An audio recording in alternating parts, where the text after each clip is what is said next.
Chapter 11:10. After a while, Li Kuxiu finally emerged from the corridor and looked at Song Qing-shu with an embarrassed expression. "Nephew, I didn't want things to escalate to this point, but your martial arts are too high, so I had no choice but to restrain you first." "Restrain me?" Song Qing-shu snorted coldly. "Using the golden, rippling flower to restrain me? How extravagant." Li Kuxiu gradually regained her composure and said awkwardly, "Nephew need not worry.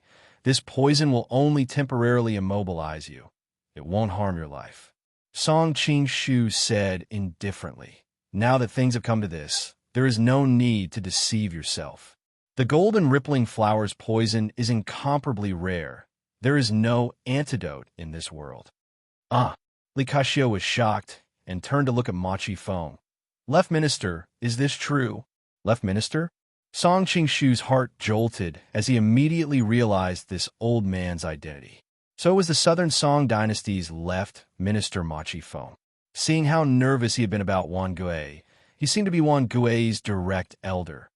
Facing Li Kuxiu's question, Ma Qifeng calmly replied, "Lord Li, as the saying goes, in for a penny, in for a pound, in for a pound.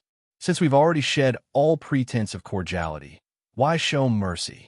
If we don't poison Song Qing-shu while he's unguarded, should we wait for him to come back for revenge?" Li Kuxiu's heart trembled. As expected of the culprit behind Yu Fei's death, his vicious and merciless methods were truly shocking. Song Qing-shu frowned slightly. At this time, it didn't matter if Li Kuxiu was putting on an act or not. All his attention was focused on the poison in his body. Unfortunately, not only had he failed to force the poison out, but his cultivation had also dissipated even more. Noticing his subtle reaction, Ma Qifeng was even more certain. Waving his hand, he ordered, "Whoever kills him will be promoted 3 ranks and rewarded with 10,000 taels of gold." Although he didn't know martial arts, he knew that he couldn't let Song Qing-shu force the poison out so leisurely. Even though Song Qing-shu's reputation was out there, and he had shocked everyone with his actions just now, there were bound to be brave men who would take the risk when there was a huge reward. Hearing that they would be promoted to 3 ranks and receive 10,000 gold taels, the eyes of Ma Qifeng's personal guards lit up. This was a fortune that they would never be able to earn in several lifetimes. For the sake of this reward, it was worth it. People die for wealth, and birds die for food. A group of people rushed up with red eyes and howling. At this time, Song Qing-shu did not dare to casually use his sword qi, which would consume his yin qi. He could only seize the saber in one of the people's hands and display a set of sharp saber skills. Everyone in the field felt a cold light flash before their eyes. They could not help but admire Song Qing-shu for being able to display such exquisite and sharp saber techniques despite being poisoned. Not long after, Song Qing-shu propped himself on the ground with his saber, his body shivering slightly in the cold wind. The dozen or so people who charged at him at the beginning were all lying in a pool of blood around him. After all, these people were experts that Ma Qifeng had carefully selected and brought here. If it was any other day, Song Qing-shu wouldn't even need to pay attention to them. However, killing these dozen people seemed to have exhausted all of his remaining strength. Puff! Song Qing-shu felt the blood and qi in his body churning. He could no longer hold it in and spat out a mouthful of blood. Everyone in the field was initially stunned by him, but when they saw him spitting out a mouthful of blood while hesitating, their spirits rose. He's been poisoned, and he won't be able to hold on much longer. Even so, Song Qing-shu's might was still lingering. The group of people only dared to shout and shout, but none of them dared to charge forward and throw their lives away. Song Qing-shu was well aware of the condition of his body. He had tried to buy time to force the poison out of his body, but as time went by, not only was he unable to force the poison out, his combat prowess was also getting weaker and weaker. If he continued to be entangled here, he would most likely die in the hands of these rascals. He gave Ma Qifeng, Li Kuxiu, and the others a deep look. Song Qing-shu snorted coldly and said, "Even if Song Mao dies today, I'll drag all of you down with me." As soon as he finished speaking, he dashed towards the 2 of them. Ma Qifeng and the others were shocked. They retreated while shouting, "Stop him! Stop him!" The experts under his command hurriedly gathered around their master, and the previously airtight encirclement suddenly revealed a small gap. Halfway through his charge, Song Qingshu suddenly retreated and dashed out of the encirclement, flying towards the outside of the courtyard wall. Unfortunately, his cultivation had been almost depleted by the poison, and he could no longer use so close, yet worlds apart. Otherwise, with his usual condition, he would be able to fly out of the Admiral's office with just one step. Just as he was about to fly over the courtyard wall, a group of archers suddenly appeared on top of the wall, knocked their arrows, and shot at him. Song Qingshu was shocked. He knew that if he was forced back into the courtyard, he might not be able to escape today. He could only forcefully gather a breath of innate qi and move a distance of nearly 10 feet horizontally, dodging the rain of arrows that were shooting at him. Just as he was about to leap over the wall, the innate qi in his body suddenly disappeared, and he fell heavily back into the courtyard. Ha! The poison has attacked his heart. He can't hold on any longer. Machiko looked excited as she ordered her subordinates to surround him. The group of people exchanged glances. Just now, this man had easily killed more than a dozen experts. Who knew if he would drag them down with him before he died? Although the reward was tempting, one had to be alive to spend it. Therefore, no one dared to step forward and just quietly surrounded him. Song Qingshu laughed bitterly. Forcefully moving horizontally to dodge the rain of arrows just now had consumed too much of his innate qi. Normally, it would still be manageable, but today, the situation was dire. The poison in his body had caused his innate qi to fluctuate, and the excessive consumption of innate qi had caused him to be unable to gather any more innate qi. After this incident, his innate qi could no longer suppress the poison of the golden ripple flower.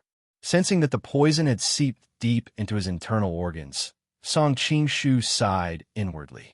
After transmigrating to this world, he had tried his best to survive the hellish difficulty. Who would have thought that in the end, he would die in the hands of a small fry? Forget it. Let's see if I can kill Machiko with my last breath and avenge Prince Yu and myself at the same time. Sensing Song Qingshu's murderous gaze, Machiko felt a chill in her heart and hastily retreated a few steps. Only when she saw that she was surrounded by guards did she feel slightly relieved. At the same time, she became angry at her own cowardice. Seeing that his subordinates were hesitating, he was furious that they were afraid of death. However, he was also aware that the other party's martial arts were too high. He rolled his eyes and came up with a plan. "Lordly, quickly order your archers to shoot this traitor." "This?" Li Kexio looked hesitant. Machiko said sternly, "Now that things have come to this, there is no way out. If we let that Song fellow escape, neither you nor I will live." Wan Gui also took the opportunity to add fuel to the fire. "Lordly, as long as that Song fellow dies, you can lead your army north and annex the Golden Serpent Camp's territory. Then, you can join forces with Wu Sangui to divide the Manchurian Qing. At that time, you will be one of the strongest powers in the Central Plains." Li Kexio's eyes brightened. Finally, she was tempted. She waved her hand and said, "Archers." Song Qingshu felt a chill in his heart. Just as he was about to rush over and kill Machiko while he still had a bit of innate qi left, a beautiful figure suddenly rushed out. Spreading her arms in front of him, she cried out in alarm to Li Kexio, "Don't." Chapter 11:11.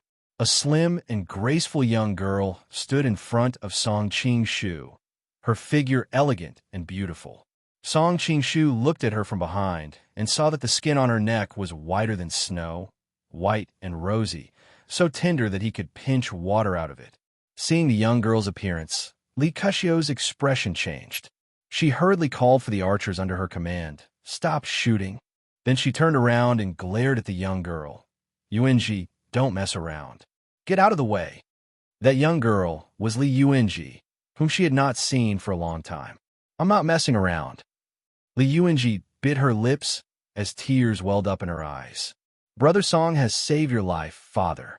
He has also saved your daughter's life time and time again. How can you bite the hand that feeds you and turned around to harm him. She had been arranged by Li Kashio to stay in the barracks and could not come out even if she wanted to.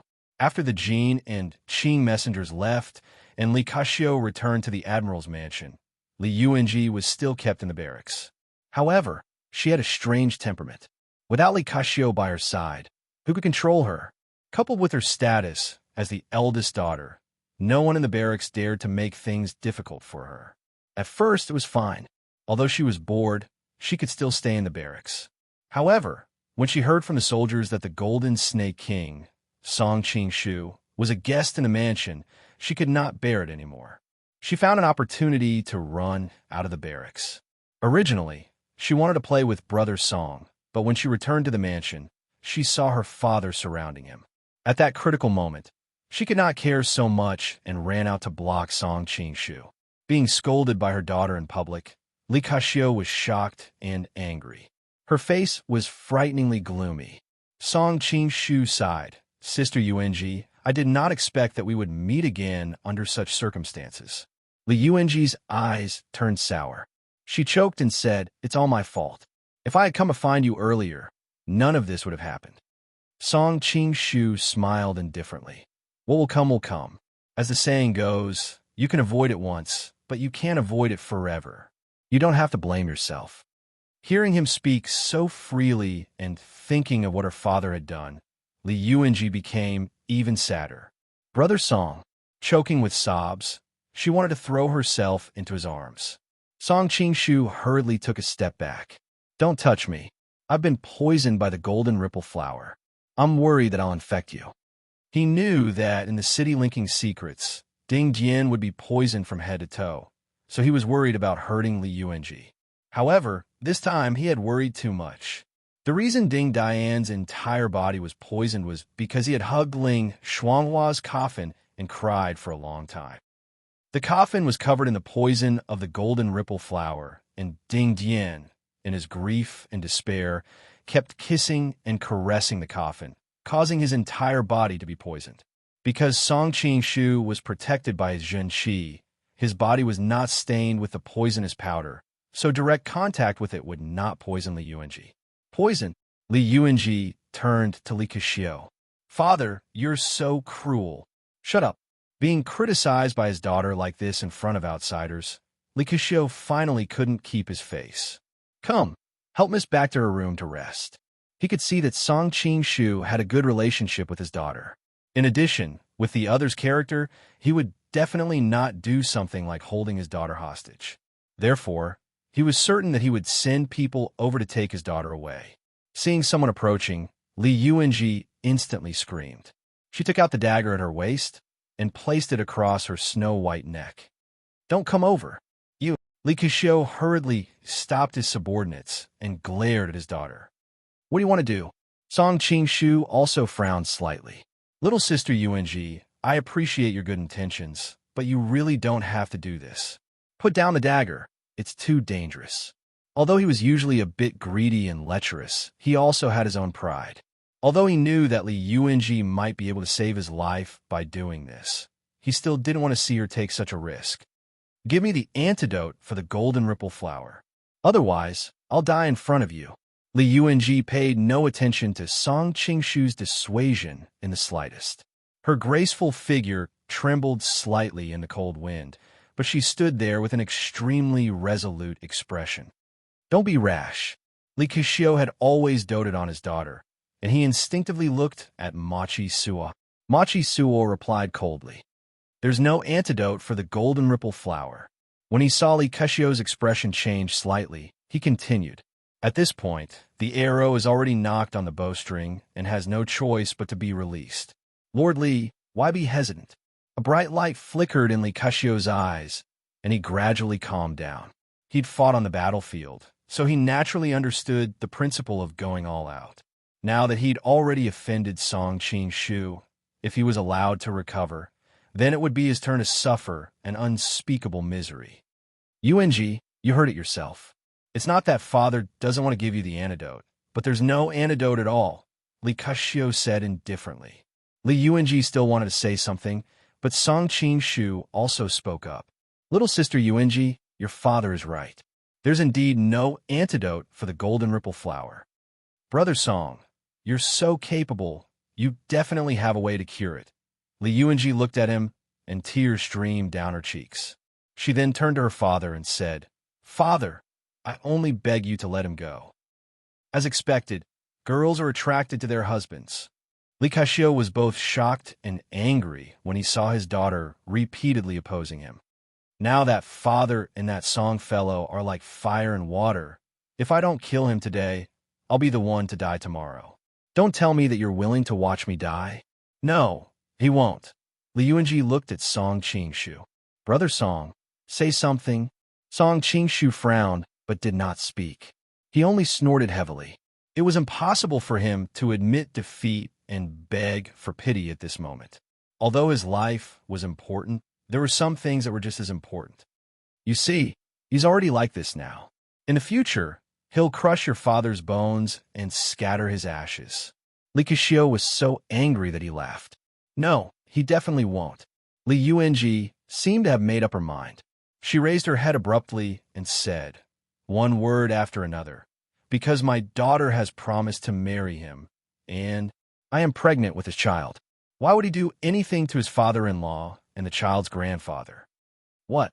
Li Ka-shio felt her vision darken. Her body swayed uncontrollably, and she almost fell to the ground. Ma Chi-chun and Wan Gui's expressions were also extremely ugly. One had to know that the basis of their cooperation with Li Ka-shio was to send Li Yuanji to the Southern Song Imperial Palace to be the empress.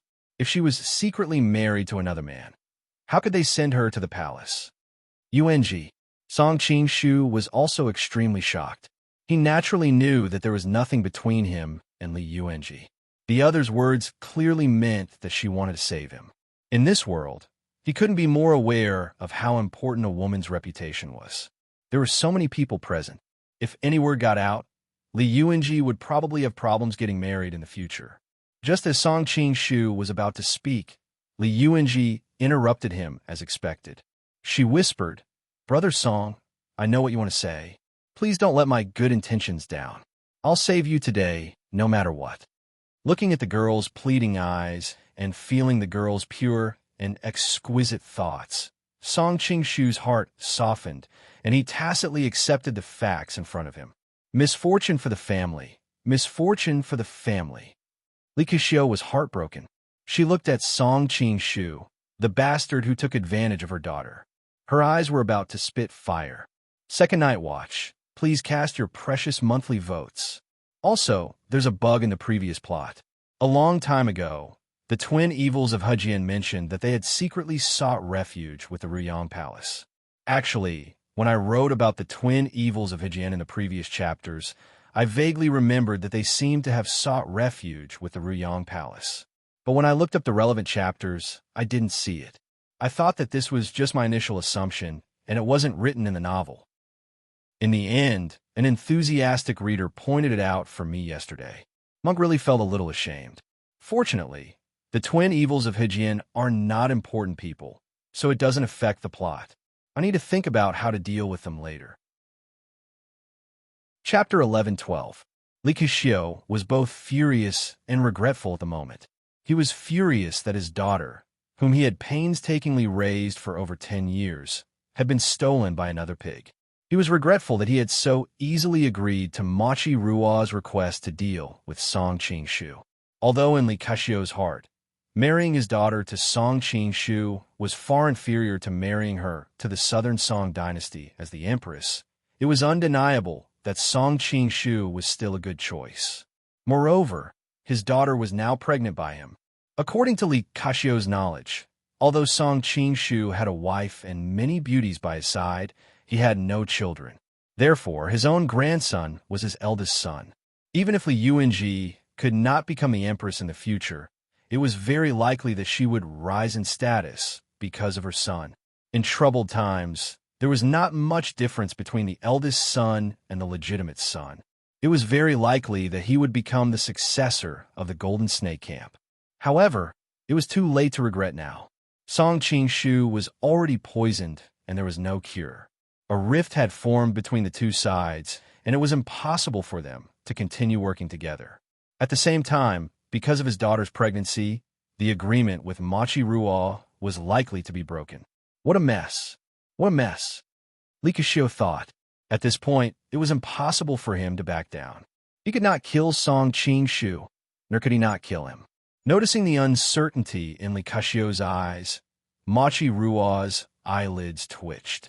Worried that Li Kashio would do something irrational, she hurriedly went over and whispered to him, "Lord Li, don't worry. Your daughter might be deceiving you on purpose. Later, just find a few nannies to examine her. Moreover, even if she is really pregnant, it doesn't matter. When the time comes, I can still deceive everyone and send her to the palace." Li Kashio's eyes immediately lit up. He had been too worried just now. His daughter had been back for so long, and she had not seen Song Qing-shu during this period. Now, her belly showed no signs of growing. How could she be pregnant with his child? However, he was not completely sure. After all, Song Qing-shu's martial arts were too high. It was not impossible that he would sneak into his daughter's bedchamber one night. Therefore, when he heard Machi Ju's guarantee, he felt as if a huge burden had been lifted from his heart. However, when Li Kashio turned his head and saw that his daughter's dagger was tightly pressed against her neck, and there was a faint trace of blood flowing out of it, he felt extremely distressed. He looked at Machi Su awkwardly and said, "My daughter, this. Left Prime Minister, what do you think we should do? Your daughter's safety is of utmost importance." Machi Ing smiled faintly and replied in a low voice, "Let Song Qing-shu leave first." But Li Kashio wanted to say something, but hesitated. She looked at Song Qing-shu with fear. "Don't worry, he's been poisoned by the golden ripple flower and won't live past tonight." A hint of a cold smile appeared on Machi Wu's face. "Moreover, I've arranged people outside." Li Kashio suddenly understood and made a decision in his heart. However, he did not intend to let Song Qing-shu go directly because he was worried that his daughter would leave with him. That would be even more troublesome. Therefore, he pretended to be in a difficult position and said, "Yuanji, aren't you making things difficult for me?" Hearing that her father's tone had softened, Li Yuanji was immediately overjoyed. She quietly pushed Song Qing-shu and said, "Brother Song, you should leave now. I'll stay here and keep an eye on them. I won't let them chase after you. You should leave the city as soon as possible." Song Qing-shu sighed inwardly. Li Yuanji was still young after all. How could she compare to an old fox like his father? She thought that she had seen through her father's thoughts. Who knew that Li Kashio had deliberately let her leave, mainly to separate the two of them? However, he did not intend to expose her. After all, Li Yuanji had already done enough for him. There was no need for her to continue taking risks. Moreover, she had already fought for a chance of survival for him. Even if there were traps outside, it would not be like here where death was certain. "Thank you. Be careful." Song Qing-shu took a deep look at the girl in front of him, then staggered out. The surrounding people were just about to stop him when Li Yuanji pressed the dagger against her neck. Li Kashio was so shocked that she hurriedly waved her hand and let Song Qing-shu go. Seeing that Song Qing-shu had left, Li Yuanji breathed a sigh of relief. Li Kashio sneered and said, "Humph, are you satisfied now?" Li Yuanji bit her lip and said, "I know that what I did today made Father angry, but I had no choice but to do this." All right. Looking at the faint beads of blood seeping from her delicate neck, Li Kashio said with distress, "Quickly put down the dagger." "No." Li Yuanji shook her head firmly. "Wait until Brother Song is far away." Li Kashio's face darkened. She snorted heavily and said, "When a girl is of age, she can't be kept at home." At this moment, there was a commotion coming from the corridor. Han Xingzhou led a group of people and directly rushed in. It turned out that they had heard the commotion in the beginning, but considering that they were guests in the residence, it wasn't convenient for them to ask. They only sent people to secretly investigate. Later, they found out that they were actually making a move against Song Qing-shu. This was no small matter. Song Qing-shu was related to his deal with the Mongolians. If something happened to him, causing the Mongolians to break the deal, it would be a bolt from the blue. Therefore, Han Xingzhou hurriedly rushed in with his people. Seeing the situation in the courtyard, he couldn't help frowning. When he saw Machi Wu's appearance, he was even more shocked. Lord Zhuxiang, why are you here? Machi Wu smiled insincerely and said, What? Lord Han can come, but I can't? His gaze swept over Machi Wu and Li Keqiao. How could Han Xingzhou, who had been in the bureaucracy for a long time, not know that the two of them had probably hooked up? His heart immediately sank. I have always been the one in charge of matters in Jianghuai. What is the meaning of Lord Zhuxiang's interference? Machi Wu cupped her hands toward the south. I don't understand Lord Han's words. We are all working for His Majesty. Why must you and I be separated? Seeing that she was using His Majesty to suppress him, Han Xingzhou was filled with hatred. He didn't dare to show it, but his expression became more and more unsightly. Machi Wu continued, What's more, I heard that Lord Han is in prison, so I came all the way here to rescue him. Han Xingzhou directly interrupted her. There is no need for Lord Zhuxiang to worry. I have already escaped and reached an agreement with the Mongolians and Golden Snake Camp to reclaim Sichuan. In the end, Lord Zhuxiang made such a scene today. If the Mongolians break the deal and we regain Sichuan, can Lord Zhuxiang bear the responsibility? Lord Han, you don't have to scare me like this. Machi Wu smiled faintly. The one surnamed Song was only a middleman. Now that we have reached an agreement with the Mongolians, he has naturally lost his value as a middleman. The Mongolians' energy is currently focused on the western battlefront. Even if they're dissatisfied, they won't make a big fuss over Song Qingshu. Lord Han, rest assured, no one can steal the credit of reclaiming Sichuan. Han Xingzhou was infuriated. Our great Song is a dignified country of etiquette. How can we do such a thing that goes back on our word? We will be laughed at by the world. Third update, continue asking for guaranteed monthly votes. Speaking of which, why are there so few monthly votes? Even if only 1/10 of the subscribers cast a guaranteed monthly vote, there shouldn't be so few. It seems that my charm is still not enough. I'll go cry for a while. Chapter 11:13. Darren Han's words are incorrect. Machi Feng said expressionlessly. When it comes to the interests of the nation, how can we simply use the word etiquette to restrict it? Could it be that Darren Han has forgotten the example of Song Xiangong? Hearing the other party ridicule him for being pedantic, Han Xingzhou was inwardly furious. For Minister's was tone, you're certain that Mongolia will return Sichuan. If something happens, can Ministers would take responsibility? Machi Feng chuckled. These grassland people have always been treacherous and cunning. Even if they really don't return Sichuan, it is because Lord Han was careless and fell into their trap. What does that have to do with me? He had been in the bureaucracy for decades and was already very slippery. He knew that the biggest principle of the bureaucracy was not to seek merit, but to seek to avoid mistakes. History had proven that those who were hot-blooded and spoke passionately to shoulder the responsibility before the dust had settled did not have a good ending.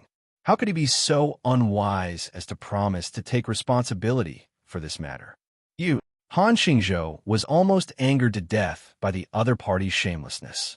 His subordinates were also angry, but it was a pity that it was not convenient for them to curse because of their status. Lord Han, there is no need to be nervous. Machi Feng did not care about the murderous gazes of the crowd and continued. Even if we can't get Sichuan back, it doesn't matter.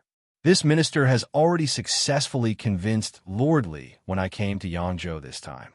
He promised to bring Jianghuai to our great Song. Obtaining Jianghuai is no worse than recovering Sichuan. Moreover, we don't have to pay tribute to Mongolia or provide Golden Snake Battalion with provisions. Sigh, Lord Han, it's not that I want to criticize you, but your previous agreement was too generous with the imperial court. You didn't pay for it yourself, so you don't feel bad, right? His word made Han Xingzhou's eyelids twitch. What was even more shameless was that Machi Feng kept mentioning the imperial court as if he really was a loyal minister who cared about the country and its people. Han Xingzhou secretly sighed, thinking that he had never seen such a shameless person before. It was a pity that the other party's official rank was higher than his, and the other party was pestering him endlessly. On the surface, he seemed to be in the right. leaving Han Xingzhou with nowhere to vent his grievances. Ma Qizhua observed Han Xingzhou's reaction with great interest. The reason why he had almost openly offended Han Xingzhou was that he knew his position. The reason why the emperor had appointed him as the prime minister was to keep Han Xingzhou and Jia Sherdao in check. If he showed any sign of goodwill to either of them, the emperor would definitely be wary of him. All of his power came from the emperor's trust. Once the emperor became estranged, his good days would come to an end. Prince Song has shown kindness to our dynasty. Cheng Yaojia could no longer watch. Thinking about how Song Qingshu's life and death were unknown, she couldn't help but burn with anxiety. As soon as she spoke, everyone turned to look at her. Cheng Yaojia had always been shy, so she suddenly became the focus of attention. Her face was as red as an apple. Even so, she still plucked up her courage and said, "Prince Song has saved the princesses of our dynasty." Han Xingzhou and the others all agreed.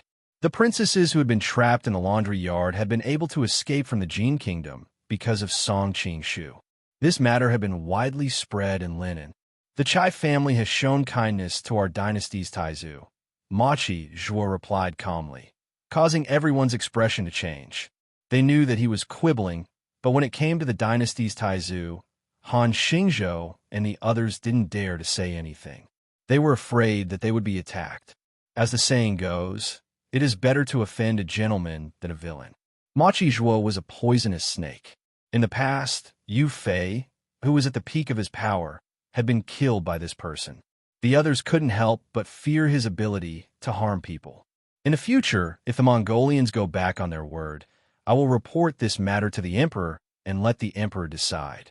Let's go. Han Xingzhou glared at him fiercely, then left with his subordinates.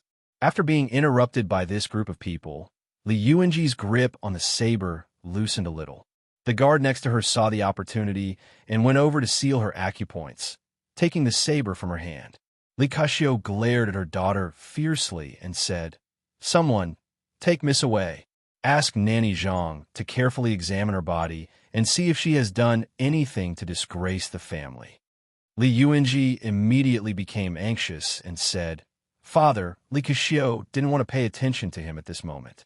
She waved her hand and signaled her subordinates to take her away and said, "From now on, Miss is not allowed to take a step outside without my order." Yes. After Li Yuanji was taken away, Li Kashio looked back at Ma Qizhua with a worried expression and said, "Lord Han." Ma Qizhua sneered and said, "With me here, you don't have to worry. He is just worried that our actions will affect his credit for conquering Sichuan. Do you think he really cares about the life and death of Song Qingshu?" After Han Xingzhou and the others returned to the courtyard, Ding Jian finally couldn't help but step forward and say, "Prime Minister Han, are we just going to sit back and do nothing?" Xi and Qiji and Lu Yu also agreed. They had a good talk with Song Qingshu, and it could be said that they were old friends at first sight. Song Qingshu's knowledge and way of talking were very much to their liking.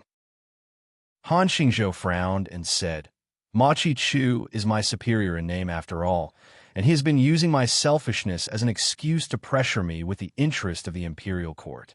It's not like all of you don't know how despicable and shameless he is. If I step forward to save Song Qingshu, won't I be making the dirty water he has poured on me a reality? When I return to Lin and in the future, he will sow discord in front of his majesty. With Jia Sherdao adding insult to injury, I am afraid that I will not be able to protect myself. In fact, if Song Qingshu hadn't been poisoned by the incurable golden ripple flower, Han Xingzhou might have considered helping him. After all, Song Qingshu was a powerful ally. But now that he was going to die, why should he get involved in this mess? Politicians were all realistic, and Han Xingzhou could naturally distinguish the gains and losses. But Ding Dian wanted to say something more, but Han Xingzhou raised his hand to stop him. "This matter ends here. Let's wait and see. You're not allowed to help Song Qingshu. After all, if you help him, it means that I am involved in this matter." Xi and Qiji, Lu Yu, and the others looked at each other and saw the disapproval in each other's eyes. The atmosphere in the room suddenly became a little awkward. Seeing this, Su Sherdan hurriedly said to ease the atmosphere, "Minister Han, You have no other choice. This time we came to Yangzhou, we have lost many soldiers and generals. When we return to Lin, Jia Sherdao and Shermi Yuan will not let go of such a good opportunity. At this juncture, it is really not a good time to make another enemy. Ding Li had always disliked Song Qingshu, so when she saw him end up like this, she couldn't help but rejoice in his misfortune and hurriedly chimed in with Su Sherdan. Dingbu San and Dingbu Si were on the same side, so they naturally chimed in as well. Ding Dian and the others suddenly fell silent. Cheng Yaojia's fingernails were almost digging into her flesh. Unfortunately, the status of her husband and wife was not high, and her own kung fu was low. Even if she wanted to help, she didn't know how to start. She could only pray that Song Qingshu would turn his misfortune into a blessing. As for monthly votes again, now that there are so few monthly votes, it proves that the monk is not charming enough. Then, let's make up for it by renewing the votes. If you have monthly votes, please support the monk. Chapter 11:14. Song Qingshu, who was praying to Cheng Yaojia, was currently staggering through Yangzhou City. He could sense that the poison of the golden ripple flower had already penetrated deep into his internal organs. His usually surging true qi was almost gone. Even the remaining true qi was in a state of intermittent flow. If he encountered an enemy, it would be difficult for him to protect himself. Feeling dizzy and tired, Song Qingshu had the urge to close his eyes and sleep. But he understood that once he closed his eyes, he would never wake up again. Originally, he had crossed over to this world. If he was alone, it would have been worth it even if he died. But these years, there were so many women who loved him deeply. There were also so many people who relied on him. How could he abandon them for his own freedom? Thinking of this, Song Qingshu braced himself and ran towards the Golden Dragon Gang's secret branch in Yangzhou. First, he was poisoned. He was afraid that he would not be able to leave Yangzhou by himself. If he had the help of the Golden Dragon Gang, it would be a lot easier. Second, he was going to deliver a message. After all, tonight's events were too sudden. Perhaps the Golden Dragon Gang still thought that Li Kaxiu was their ally. And with Li Kaxiu's temperament, she would never let go of the Golden Snake Battalion's secret stronghold. To make matters worse, because of the cooperation with Li Kaxiu, the location of the Golden Dragon Gang's branch in Yangzhou was no longer a secret. With great difficulty, he finally arrived at the previous secret branch. After pushing open the door, Song Qingshu's heart sank. This was because waiting for him inside was not the Golden Dragon Gang subordinates, but the loyal army led by Zhang Ro. Golden Snake King, I have been waiting for you here for a long time. Zhang Ro grinned and waved her hand. Her subordinates immediately blocked his way out. Where are the original people here? Song Qingshu knew that there was no good ending today. He calmed down and didn't care about his own situation. Instead, he asked in a deep voice, "You will see them soon." Zhang Ro smiled mischievously. Song Qingshu's heart sank. He coldly said, "If Song Mao doesn't die today, I will take your head in the future. To be honest, I wouldn't dare to provoke the Golden Snake King in his normal state." Zhang Ro shook her head and said, "But it's a pity that you're poisoned now. There's no chance for revenge." As soon as he finished speaking, he ordered his subordinates, "Attack. The Prime Minister has sent word that whoever kills him will be promoted by 3 ranks and rewarded with 10,000 taels of gold." Roar, these people live a life of blood on the edge of a knife. 10,000 gold taels was more than enough for them to live a carefree life for several lifetimes. On top of that, the other party was poisoned. Without any hesitation, they charged forward, fearing that their companions would snatch it away from them. Song Qingshu felt like he was seeing double. He subconsciously shook his head. The person leading the charge from the loyalty army was already in front of him. Even though he was poisoned, his vision was still there. With a stretch of his arm, the man only saw a blur in front of his eyes, and the sword in his hand changed hands. Before he could react, he felt a sharp pain in his hand. Seeing one of his arms flying into the sky, the man was horrified. He did not dare to stay any longer and quickly retreated. Fortunately, his companions rushed forward one after another, and the man was lucky enough to keep his life. Zhang Ro, who had been staying at the back, narrowed his eyes and thought to himself, as the saying goes, a starving camel is still bigger than a horse. Even though Song Qing-shu is poisoned, he still has some strength to fight back. I should let my subordinates exhaust him first and let the poison deepen. Only then will I have a better chance of winning. News of the Golden Snake King's defeat of various masters had spread all over the world. Zhang Ro could not help but feel a little afraid. Although he was confident that he could defeat the poisoned Song Qing-shu, he was also worried about his opponent's final counterattack. After all, his opponent was a super master, and his final counterattack would be fierce. Therefore, Zhang Ro did not want to be too impatient when victory was within his grasp. Song Qing-shu could only see more and more people overlapping in front of him. He knew that the golden rippling flower's poison had begun to invade his nerves. He sighed inwardly. He did not expect to die in the hands of thieves like Xiangyu. He did not know if he would end up as miserable as Xiangyu, who would be dismembered and taken as a reward. Seeing more and more people pouncing on him, Song Qing-shu gradually calmed down. At this point, he had no chance of survival, and there was no point in continuing the fight. He closed his eyes and waited for the weapons in their hands to cut into his body. But after waiting for a long time, he did not feel any pain. He could not help but smile bitterly.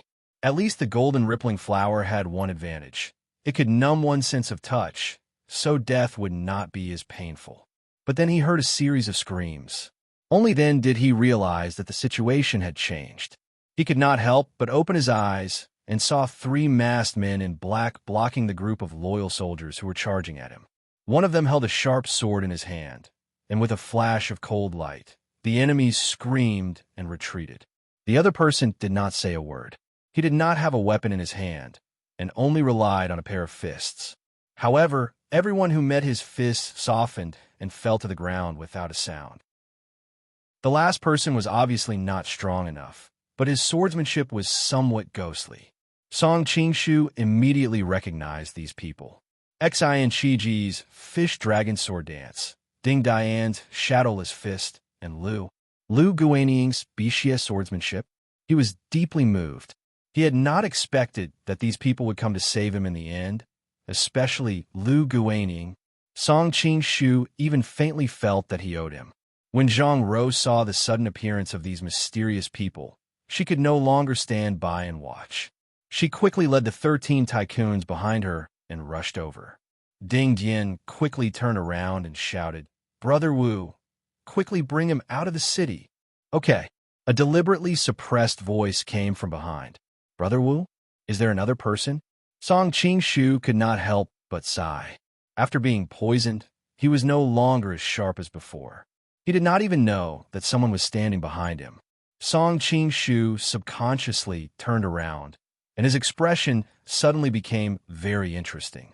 Although the person was dressed in black and had his face covered, Song Qing-shu always had a photographic memory. He only needed to look at the person's eyes to recognize his identity. Ling Hucheng, the Chuanzhou Brigadier General Wu Tianda, who was now hiding beside Han Xingzhou. Ling Hucheng also looked at him meaningfully, then grabbed his shoulder with one hand and used his lightness skill to run out of the city. Song Qing-shu had to admit that although Ling Hucheng's lightness skill was not as good as his, with the profound internal strength accumulated by the Absorbing Star's great skill, his lightness skill was enough to rank among the top in Jianghu. Along the way, Ling Hucheng did not say a word, continuously avoided several pursuers, and then jumped over the city wall under the cover of night. Then he ran for about 10 miles and came to an unknown bare mountain. Ling Hucheng suddenly stopped and threw Song Qing-shu to the ground in front of him. Chapter 11:15. Ling Hucheng pressed the tip of his sword against Song Qing-shu's throat and sneered, "Song, did you ever think that you would end up like this?" Ding Dian, Xian Shiji, and the others stayed in Yangzhou City to bring up the rear and escort Song Qing-shu out of the city. However, they didn't know that Quanzhou's General Wu Tianda was actually Ling Hucheng, and that Song Qing-shu was previously married to Sun Moon Sec's Miss Rin. It could be said that the two hated each other for stealing their wives. "Indeed, I didn't expect this." Song Qing-shu sighed. He'd really been too careless, and had fallen for Machika's trick just now. Actually, with his current cultivation, he was practically immune to most toxic poisons. But the gold wave Xuanhua was too overbearing, and the key was that it was impossible to guard against it, which was why he'd failed miserably in an easy task. I was too arrogant before. If I'm lucky enough to survive this, I must find a way to guard against those legendary poisons, such as the colorless and odorless seven-heart cherry apple. If the enemy uses it against me, it will be even more difficult to guard against. Song Qingshu secretly made up his mind, but looking at Ling Hu Chong in front of him, he couldn't help but laugh involuntarily. If he couldn't survive now, what was the point of talking about the future? Do you have any last word before you die? Ling Hu Chong couldn't help but admire him for being able to laugh even in the face of death. To die in the hands of brother Ling Hu is naturally better than to die in the hands of those thieves. Song Qingshu replied indifferently. Ling Hu Chong was shocked. You recognize me? Brother Ling Hu is so different.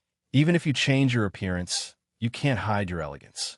Of course, Song Mao recognizes you. Song Qingshu smiled calmly. Ling Hu Chong couldn't help but snort coldly. It's no use trying to get close to me now. I will definitely kill you today. Song Qingshu originally wanted to shrug his shoulders, but unfortunately, the golden rippling flower's poison made his whole body a little numb. Even this simple movement was a little difficult. Brother Ling Hu, if you want to kill me, at least give me a reason so that I can die knowing. Reason? Ling Hu Chong's face turned green. You snatch away my love and use despicable means to forcibly occupy Ying Ying. Is this reason enough? I wouldn't dare to snatch someone's love away, and I wouldn't call it despicable. Song Qingshu smiled bitterly and said, this marriage alliance was proposed by Cult Master Ren. For the future of the Golden Snake Battalion, I can't possibly reject it. Right? Brother Ling Hu, if you really want to blame someone, you should look for Ren Wuxing. He was the one who made some promises to you, and he was the one who went back on his word. Hearing his words, Ling Hu Chong's expression immediately changed. Song Qingshu continued, Brother Ling Hu, ask yourself honestly, is the one you love the most in your heart really Ying Ying? Of course, yes. Ling Hu Chong blurted out subconsciously, but he suddenly hesitated because at that moment, the image of him and Yu Lingshan practicing the spiritual surge sword technique together suddenly popped up in his mind. Song Qingshu laughed and said, see, you don't have much confidence when you say it yourself. Follow your heart and find your little shimmy. Ling Hu Chong was immediately silent. After a long time, he said, little shimmy likes junior brother Lin. Why should I trouble myself? In this aspect, I am much more experienced than you. Song Qingshu pointed to the seat next to him and motioned for him to sit down. Ling Hu Chong hesitated for a while, but finally sat next to him. Song Qingshu then continued. More than 1,000 years ago, the saint of love, Xiang Shaolong, had a famous saying, a girl's heart is the easiest thing in the world to change. Ling Hu Chong asked doubtfully, who is Xiang Shaolong?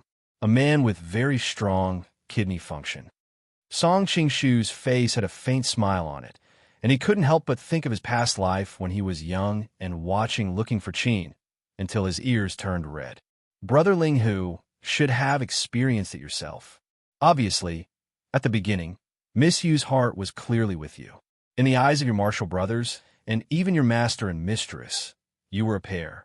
Who knew that after Lin Pingji appeared, everything would change?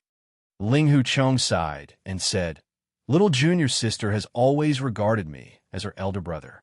Since she was young, she has always worshipped master. Sect leader you, so she likes those dignified, serious, and taciturn men. How could she like a frivolous, unrestrained drunkard like me? Brother Ling Hu, you are wrong. You think that Miss Yu likes Lin Pingji because of your frivolous words, but in my opinion, that is not the most important thing. Song Qingshu replied. Ling Hu Chong's eyebrows twitched. What do you mean? Song Qingshu slowly explained. Women need companionship. Only by spending time with each other can true love develop. You stayed on the Repent Cliff for a year, then wandered to Jianghu. During this time, Lin Pingji was by Miss Yu's side. Women are emotional creatures. Even if it's a cat or a dog, as long as it's by her side, she will develop feelings for it, let alone a human. How do you even know such details about us? Ling Hucheng looked at him suspiciously, then shook his head. What you said seems reasonable, but in reality, it's not. Ever since we were young, little Shimmy and I grew up together. Haven't we spent enough time together? This is the second point where you did not do well, Song Qingshu said unhurriedly. If Miss Yu invited you to build a snowman with her, how would you answer her? Ling Hucheng didn't even think before he blurted out. I would say as good-looking as you are, or to build a snowman as good-looking as you, is difficult. As he spoke, he seemed to recall the time when he played with his little Shimmy, and a trace of gentleness appeared on his face. Song Qingshu shook his head. This is the key reason why you lost to Lin Pingji. If it was him, he would definitely say business is more important. Ling Hucheng frowned and asked in confusion, won't little Shimmy be angry? You don't understand a woman's mind, Song Qingshu sighed. You care too much about Miss Yu. As long as Miss Yu asks, even if you have something important to do, you will put to the back of your mind. However, blindly accommodating will only make a woman accustomed to it. Only by rejecting her appropriately will she worry about her gains and losses, and yearn for you even in her dreams. Ling Hucheng's eyes flashed. He was clearly moved by his words. Song Qingshu smiled. In fact, there was another reason that he didn't mention. Although in the eyes of the readers, Yu Lingshan was an unruly, willful, and unreasonable little girl, she was actually a very sensible woman. She could distinguish between serious business and playful. In comparison, she was more responsible for the Huashan sect than Ling Hucheng. In the original novel, it was mentioned countless times that she was dissatisfied with Ling Hucheng's lack of proper work. However, in the beginning, Ling Hucheng was outstanding enough, so she could barely tolerate his shortcomings. Later on, Ling Hucheng's actions became more and more beyond her understanding. Coupled with the addition of Lin Pingji, who was equally outstanding and diligent, she eventually fell in love with someone else. However, Song Qingshu knew that Ling Hucheng wouldn't be able to change this reason even if he said it. Ling Hucheng yearned for a free and unrestrained life. At this delicate moment, it was better not to use this to provoke him. You've said so much to me, just to beg me not to kill you? Ling Hucheng finally spoke. Song Qingshu smiled. It's not that I'm begging you not to kill me, but I'm certain that you won't kill me. Previously, I didn't know that the Android app comments were not connected to the PC version. Only yesterday did I find out that many readers were scolding me for splitting the previous chapter into 2 chapters. They were purely tricking the readers. I need to explain this. Because of my own writing habits and the previous editor's request to cater to the wireless version, most of the chapters in this book are more than 2,000 words per chapter. A small portion of the chapters are 3,000 words. These 3,000-word chapters are usually only 3,000 words per day when I only have 1 chapter per day. This is because the website's full attendance reward has a minimum daily word count. 3,000 words per day is equivalent to 300 full attendance, and 5,000 words per day is equivalent to 500 full attendance. So, when I only have 1 chapter per day, in order to meet this minimum word count, I will write a chapter of 2,000 words to 3,000 words. And when I normally update a chapter, it will be more than 2,000 words per chapter. So, this caused many readers to misunderstand. They thought that I was playing tricks and splitting the previous chapter into 2 to trick everyone. Then, many people scolded me. Chapter 11:16. Ling Hucheng was so angry that he laughed. This is really strange. The so-called hatred of killing one's father and taking one's wife is absolutely irreconcilable. You snatched Ying, yet you are so sure that I dare not kill you? Song Qingshu lightly replied. Brother Ling Hu's hatred of taking one's wife is really unreasonable. Did you and Ying have a matchmaker's words? Was there an order from your parents? Also, have you bowed to heaven and earth? Ling Hucheng was dumbfounded by a series of questions and didn't know how to answer for a while. Unfortunately, I have all of these. Song Qingshu's words were like a bolt from the blue, shocking Ling Hu Chong and making him jump up. You bowed to heaven and earth. Ling Hu Chong's lips trembled, and his words were somewhat incoherent. It seems that Brother Ling Hu is not very well informed. A few months ago in the Golden Snake Camp, my great master Wudong, Zhenren Zhang, presided over the wedding. Ying has already bowed to heaven and earth with me. Song Qingshu sighed inwardly. A gentleman could be deceived with methods, and Ling Hu Chong was a gentleman.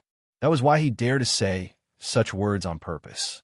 If he had encountered a despicable person, saying such words would have been purely courting death. No, I don't believe it. You must have forced Ying to marry you.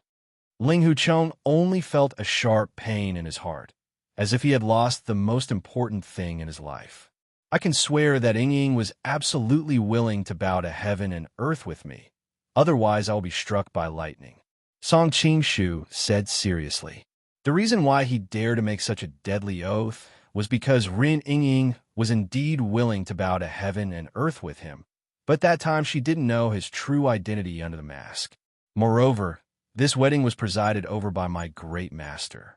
Do you think that with his character, he would tolerate me forcing other people's girls? Song Qingshu continued. When he heard that Song Qingshu swore without hesitation, Ling Hu Chong was already 70 to 80% convinced. When he heard that the wedding was presided over by Zhang Sanfeng, he finally completely gave up. Zhang Sanfeng was a legend in the martial arts world and also a model of virtue and virtue.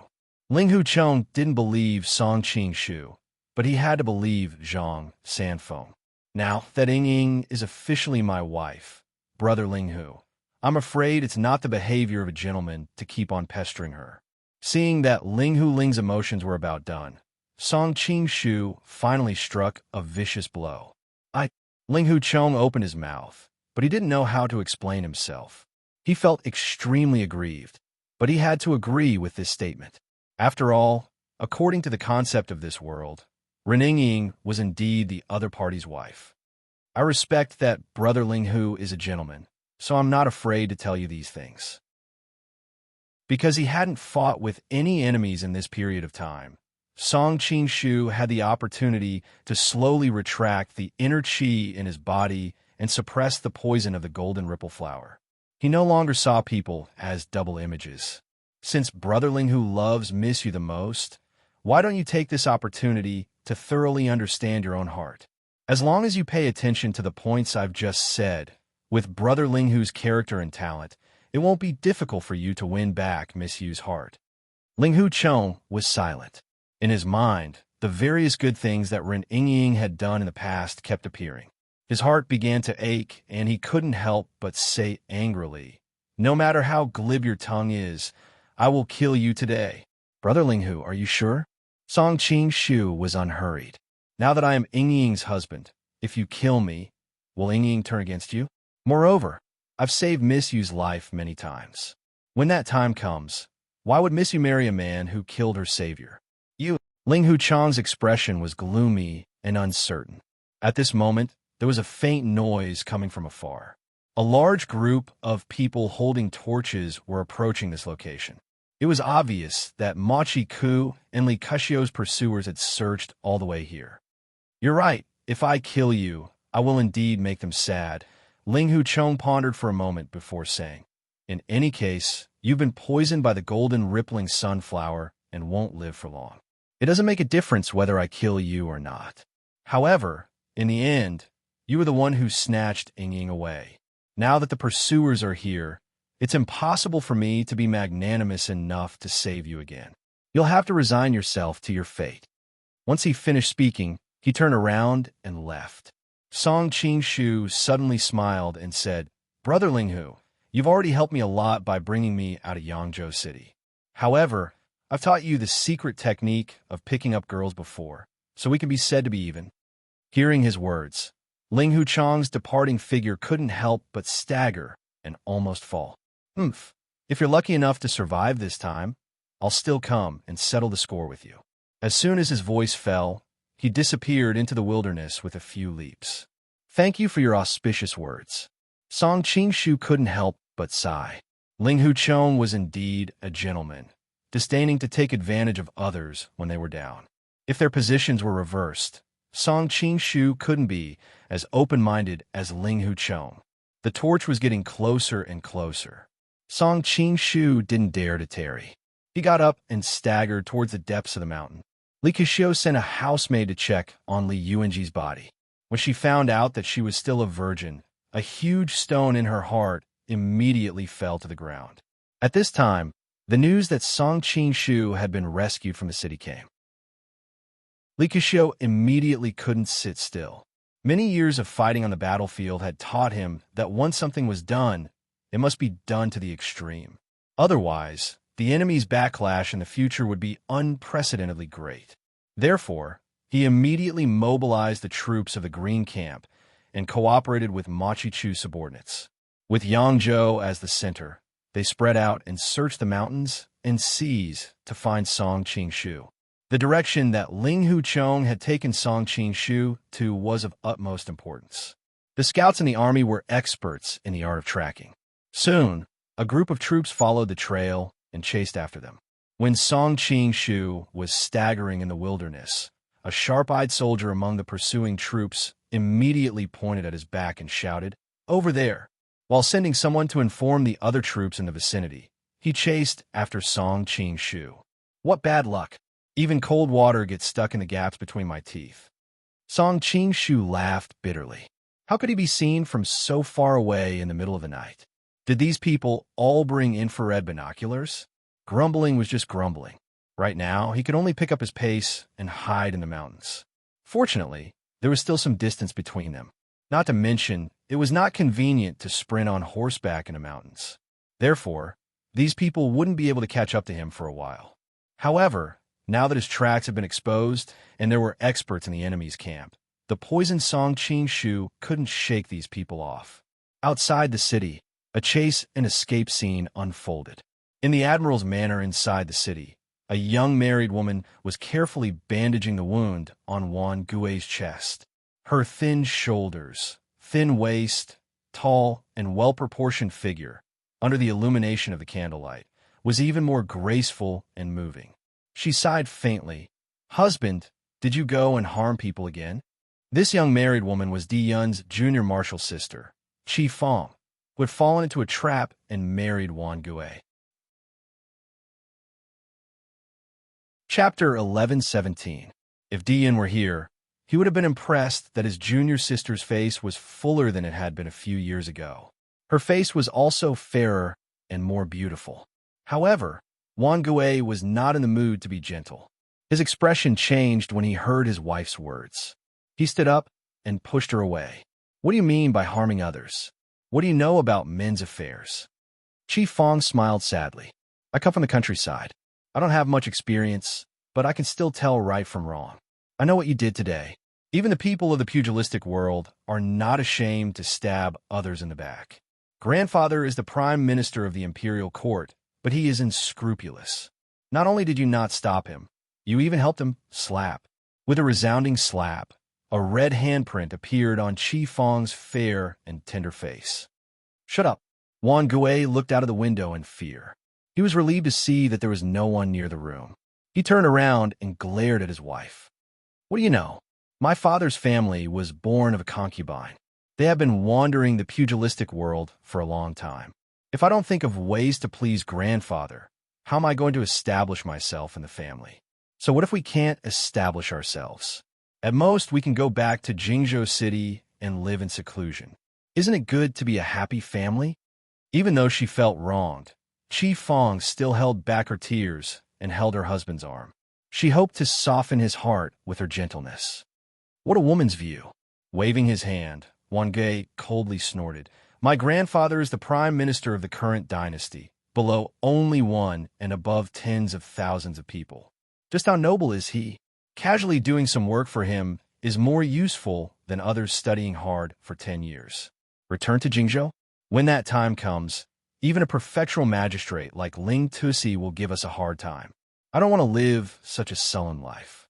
Qi Fong's eyes flashed with disappointment. She finally understood that the difference in their views was too great. There was no way they could reconcile. Even though she was not well educated, she had been kind since she was young. She could tell right from wrong. When she found out that her husband's grandfather was Machi Fong, the person who killed Yu Fei, she felt as if the sky had fallen. However, she had always been a woman. She adhered to the principle that if she married a man, she would follow him. She could only endure it silently. However, in the past 2 years, she had tried many times to persuade her husband to leave, but each time, the couple parted on bad terms. I'll go back to Lin tomorrow morning. I miss the water spinach, Chi Fong suddenly said. Water spinach was her and Wan Gui's daughter. The reason why she had such a strange name was to commemorate Di Yun. This was the nickname she had given Di Yun when they were childhood sweethearts. Of course, Wan Gui did not know the reason. Otherwise, he would not have allowed his daughter to use another man's name. We still have things to take care of here. How can we leave tomorrow? When he thought about how Song Qing Shu was still on the run, Wan Gui couldn't help but feel slightly uneasy. But when he saw his wife's miserable expression, his heart couldn't help but soften, and he knew that it would only be torture for her to continue staying here. All right, I'll send someone to send you back tomorrow. The reason why he took her to Yangzhou this time was to pretend that they were going out for a family trip to deceive the eyes and ears of those with ulterior motives in Lin. Now that the situation in Yangzhou had been settled, and they had also met Han Xingzhou and his group, there was no need to hide anymore. So, it was better to let her go back, lest she stayed here to nag every day and make him angry. Originally, with the success of today's plan, Wan Gui was complacent and planned to find his lovely wife to be intimate with while he was healing. Who knew that she would say a lot of cliches, making him lose all interest. After promising to send her back to Lin tomorrow, he left with a disappointed face. The gloomy face of her husband when he left appeared in her mind. The more Chi Fong thought about it, the sadder she became. She fell on the bed and sobbed. If Song Qingshu knew that the culprit who harmed him was not on good terms with his wife, he would definitely clap his hands and be happy. Unfortunately, he had no time to think about other things at this moment. After all, he was poisoned. As he ran violently, the poison of the golden ripple sun flower, which was originally calm, came out again and caused trouble. Song Qingshu gradually felt a numbness in his limbs. Sometimes he even had an illusion that he seemed to only have consciousness left and could not feel his body. Hurry up, it's over there. Sensing that the pursuers were getting closer and closer, Song Qingshu had also been on the battlefield. Judging from the whistling of the pursuers, he quickly realized that the people behind him had split into two. One group was chasing from behind, and the other went around to the front to block. Knowing that it was futile to continue running, Song Qingshu simply stopped. He just happened to see a hidden cave not far away and struggled to run into it. Casually getting some branches to cover the entrance of the cave, Song Qingshu was completely paralyzed. What he could usually do with a wave of his sleeves, he did not expect that today it would almost take his old life. He had already thought it through. Either the pursuers were blind and did not find this cave, then everything would be fine. Of course, this possibility was very small. Since the other party was searching for him, they would definitely not let go of any bush. So how could they ignore this place? However, even if he was discovered, there was no way out anyway. Instead of being surrounded by enemies on all sides, he might as well make use of the cave's topography to hold the fort. Although he knew that he did not have long to live, with the help of the cave's topography, he could drag a few more people down with him before he died. It's time to leave my last words. A thought suddenly appeared in his mind, and Song Qingshu suddenly became silent. He had heard this sentence when he watched Higher Brothers in his previous life. At that time, the alien on Easter Island had waited his entire life for his companion's spaceship to pick him up. Knowing that his time was coming, he muttered this sentence to himself. At that time, he did not think much of it, but now that he thought about it, Song Qingshu could not help but feel a deep resonance. He was the same as the alien, a passerby in this world, and when he was about to die, he was exceptionally miserable. Since the alien left his last words with the Easter stone statue before he died, I should also leave something to prove that I existed in this world. Song Shu took out a roll of white cloth from his pocket and took out a charcoal pencil. But when he was about to start writing, he hesitated. Last words were always said to the people closest to him, but he did not have any children. Although he had many female confidants, he did not have that much time and a large piece of white cloth to write his last words for each of them. Since it would not be good to leave anyone out, then he might as well not write anything. Let them hate him together. On the contrary, it would be too much of a pity if they were buried with him. Song Shu finally understood why so many protagonists in novels were able to obtain the martial arts secret manuals of senior masters every time they fell off a cliff or entered a cave. It was because he was now a senior master who was on the verge of death, and he really didn't want to see the divine skills decay with him. Because the space in the white cloth was a little small, after thinking about it, he finally decided to write the mnemonic of the blissful Zen on it. Who knew that, just as he wrote a few paragraphs, the noise of the pursuers could be heard not far from the cave. Sigh, there's no time. Song Shu sensed that the poison of the golden ripple flower had already spread to his limbs and bones. Now that he could not even hold the charcoal pencil in his hand, he simply closed his eyes in resignation. Right at this moment, a cold voice suddenly sounded in his ears. Hey, is this the martial art that caused me to be embarrassed last time? Yesterday's article on the public account tested whether you guys had a girl complex or a wife complex, and the results were delightful. Public account. Monk Lu Ru. Chapter 11:18. Hearing this extremely ethereal voice, Song Shu opened his eyes in a daze. Because of the golden ripple flower's poison, his vision was now greatly affected, and he could only vaguely see a woman in white standing beside him. However, he didn't know if it was a psychological effect, but he seemed to see this woman walking over from the clouds, like a fairy descending from the heavens. Song Shu couldn't help but laugh. I thought a lustful person like me would go to the 18th level of hell after death, but I didn't expect a fairy to come and take me to heaven. The woman in white held her forehead as if she was very speechless. Song Shu was instantly amused. He thought to himself, it seems that fairies aren't completely devoid of emotions and desires. I have to properly display the skills that I've previously trained to please this fairy sister, so that I won't be made difficult in the future. Seeing him open his mouth as if he wanted to say something, the woman in white finally became a little angry. You're poisoned, so don't waste your energy talking at this time. Fairy sister told me not to talk, so I won't talk. Because of the golden ripple flower, Song Shu couldn't distinguish reality from illusion. Seeing that Song Shu was awake, the woman in white frowned slightly. She squatted down and placed Song Shu's head on her lap. Then, she took out a porcelain bottle from her bosom, and a crystal-clear amber liquid gradually flowed into his mouth.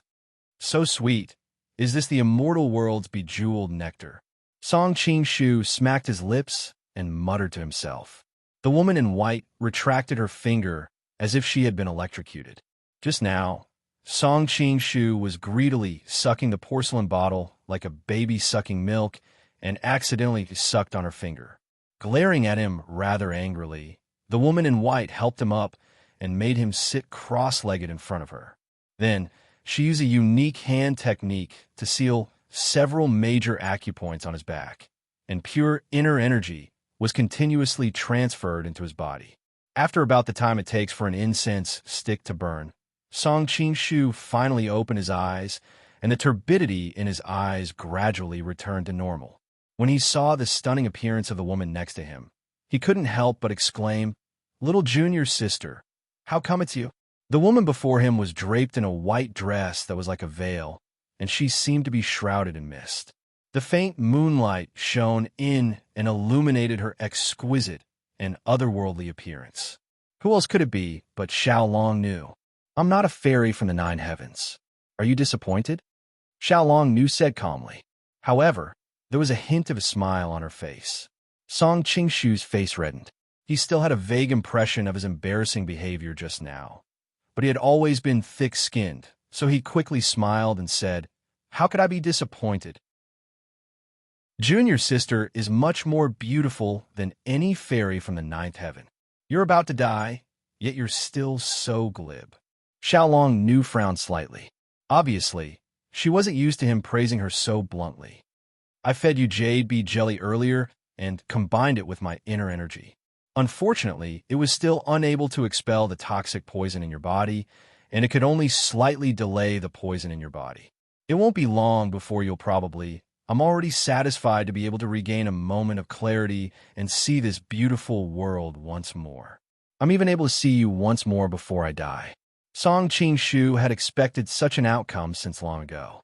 If the poison of the gold wave flower was so easy to cure, then it would truly be unworthy of the title of being incurable in the original work. You're quite open-minded. Xiaolong Nu responded faintly and did not continue. She had always had such a cold temperament. Grandma's son, who had taken care of her since she was a child, died in front of her, and she did not have the slightest change in her emotions, let alone Song Qing. This time, it was Song Qing's turn to be depressed. Hey, with our friendship, you should at least comfort me a little. I'll pretend to be calm and show that I don't care about life and death. This is the normal development of the plot. What friendship do I have with you? For some reason, when she heard these words, Xiaolong Nu suddenly thought of that time in the ancient tomb when the two of them were naked and hugging each other. Even though she was usually cold, she could not help but feel a little embarrassed and angry. Looking at her white, jade-like cheeks, faintly showing a trace of bright red, Song Qing could not help but be a little stunned. Xiaolong Nu was already incomparably beautiful, and now, with a trace of bright red on her cheeks, she was even more tender and beautiful. I suddenly feel a little reluctant to die, thinking that after dying, he would never be able to appreciate such beauty again. Song Qing could not help but sigh. Everyone will die in the end. There is no difference in dying earlier or later. At this time, Xiaolong Nu had already returned to normal and replied faintly, "Well, don't comfort me. Your way of comforting me makes me feel even more uncomfortable." Song Qing could not help but smile bitterly. "Oh," Xiaolong Nu answered and really did not say anything else. She really was a young girl. After all, Song Qing was a person who loved crowds. He did not want to die too quietly, so he could not help but ask, "Why are you here?" "I was originally here, you just did not notice me." Xiaolong Nu's face slightly heated up. In fact, she did not tell the truth. She was originally resting in this cave, but it was a little deeper. Song Qing absent-mindedly rushed in. First, he did not think that there would be someone in this wilderness, and second, he did not have the energy to search the entire cave. Xiaolong Nu woke up the moment he rushed in.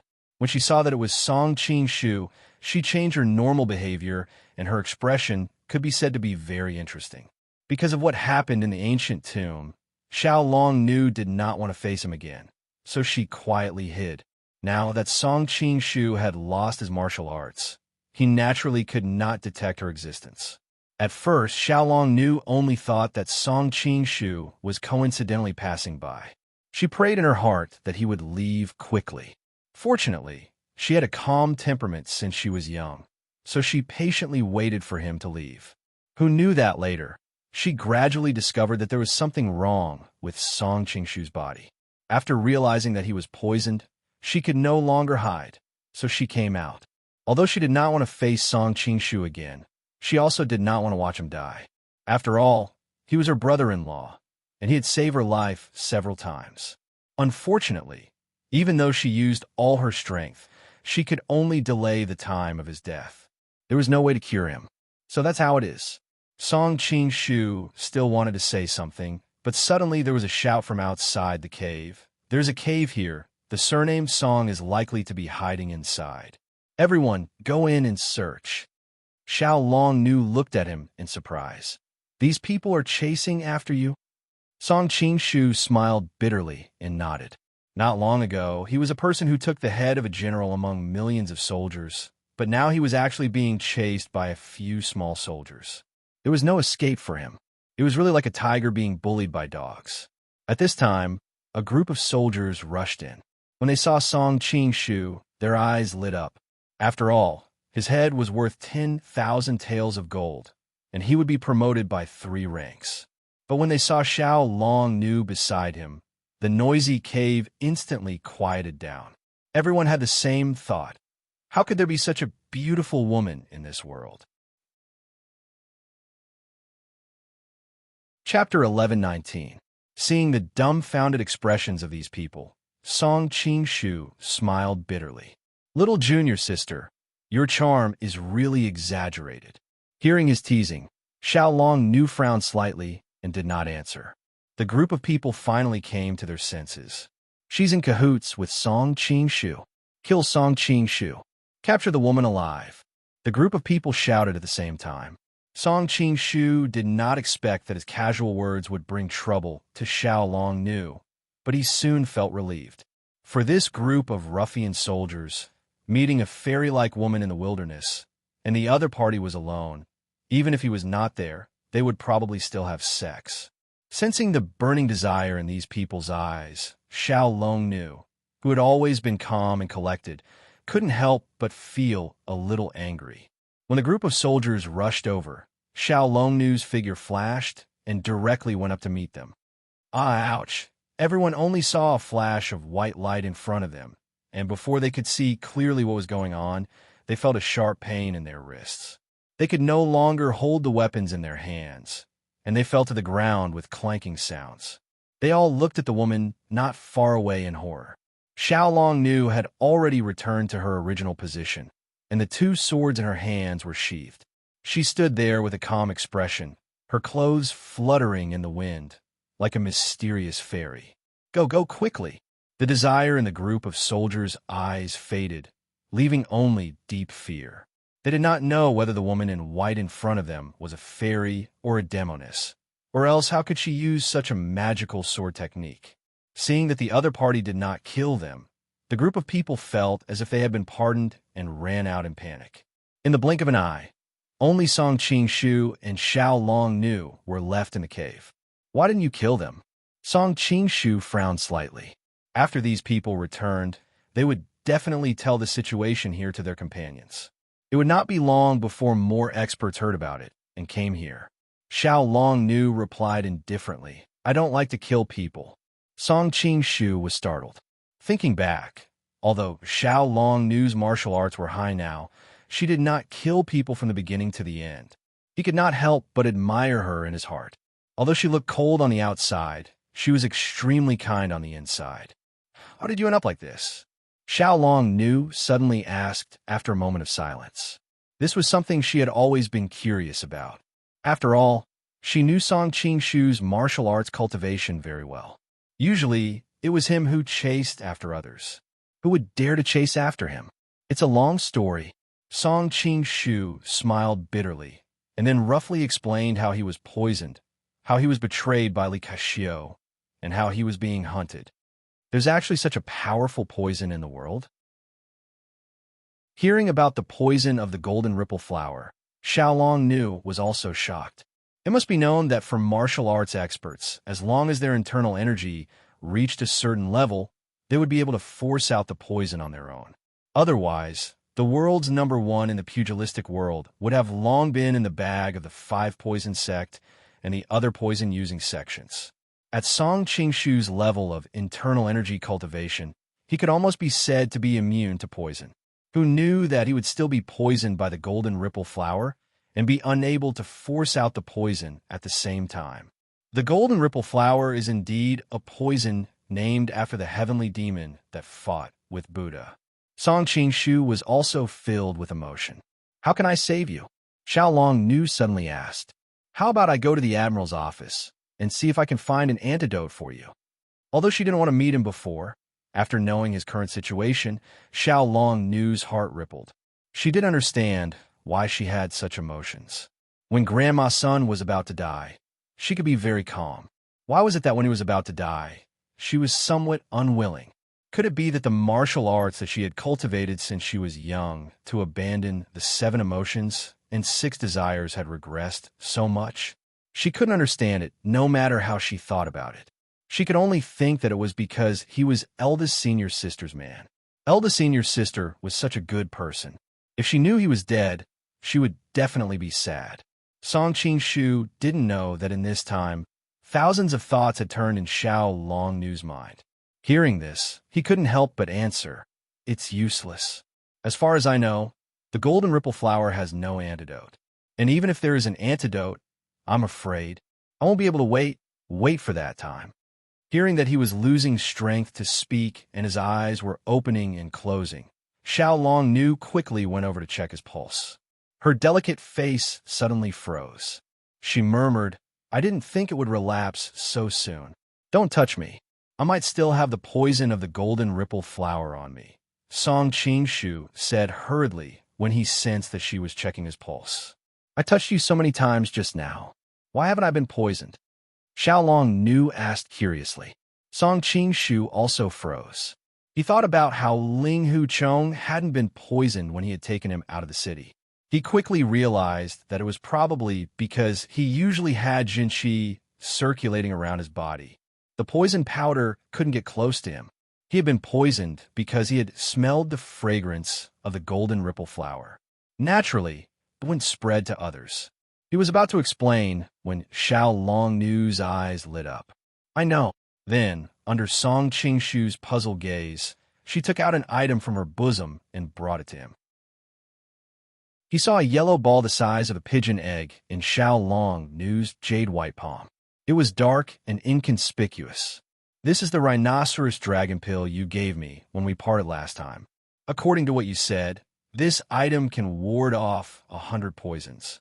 It should be thanks to it." Song Qing-shu couldn't help but laugh. The rhinoceros dragon pill was obtained by Western poison Ouyang Feng from the body of a strange beast in the West. It was refined with all kinds of rare medicinal herbs. When worn on one's body, one would be immune to 100 poisons. Venomous snakes and insects would all stay away from it. However, it was clear that this was not the reason why Xiao Longnu wasn't poisoned. Just as he was about to explain, a strange light shone on Xiao Longnu's face. "Since this item can ward off poison, then after you eat it, is it possible to cure the poison of the golden ripple flower?" Song Qing-shu answered weakly. "This item has a preventive effect, and its main purpose is to ward off venomous snakes and insects. Now that I've been poisoned, it has no effect. Moreover, this item is to be worn on one's body, not eaten." When Ouyang Feng had given this item to him, he had specially warned him that this item was refined with all kinds of medicinal herbs, so it was also deeply poisonous. He must remember not to eat it. Unfortunately, the poison of the golden ripple flower had just been suppressed by Xiao Longnu with the help of the jade bee honey and internal energy. Now that it had made a comeback, it was especially fierce. Before Song Qing-shu could finish his sentence, he had already fainted. Xiao Longnu hurriedly checked his breathing. It could be said that his breathing was very weak. Her beautiful face couldn't help but change slightly. Now that things have come to this, we can only try everything in a desperate situation. In fact, she also knew that this rhinoceros dragon pill could not be taken, but now that things have come to this, she had no other choice. She couldn't just watch as he gradually breathed his last and do nothing. Her two jade-like fingers clamped the rhinoceros dragon pill and brought it to Song Qing-shu's mouth. Unfortunately, because of the poison of the golden ripple flower, his muscles were stiff all over and his mouth was tightly shut, unable to be fed. Chapter 1120. Xiao Longnu tried a few times, but couldn't get the dragon pill into Song Qing-shu's mouth. She couldn't help but frown. Sensing that Song Qing-shu's breath was getting weaker, Xiao Longnu hesitated. If she couldn't get the pill into his mouth, she was afraid that she wouldn't even have a chance. And she also noticed that the dragon pill in her hand was the size of a pigeon's egg. Even if she managed to get it into his mouth, she didn't know how long it would take for the pill to dissolve and produce its effects. And what Song Qing-shu lacked the most now was time. As if she had made an extremely difficult decision, Xiao Longnu hesitantly put the dragon pill in her mouth and bit it with her pearly white teeth. Who knew that the dragon pill was as hard as a rock, and when she bit it, her teeth hurt instead. She could only circulate her internal energy and bite down hard again. The dragon pill was finally broken by her bite, and a foul smell spread in all directions. Xiaolong Nu frowned. She could only suppress the annoyance and nausea in her heart and chew it. Then she leaned over and moved closer to Song Qingshu's lips. She reached out and pressed the pressure point on his chin.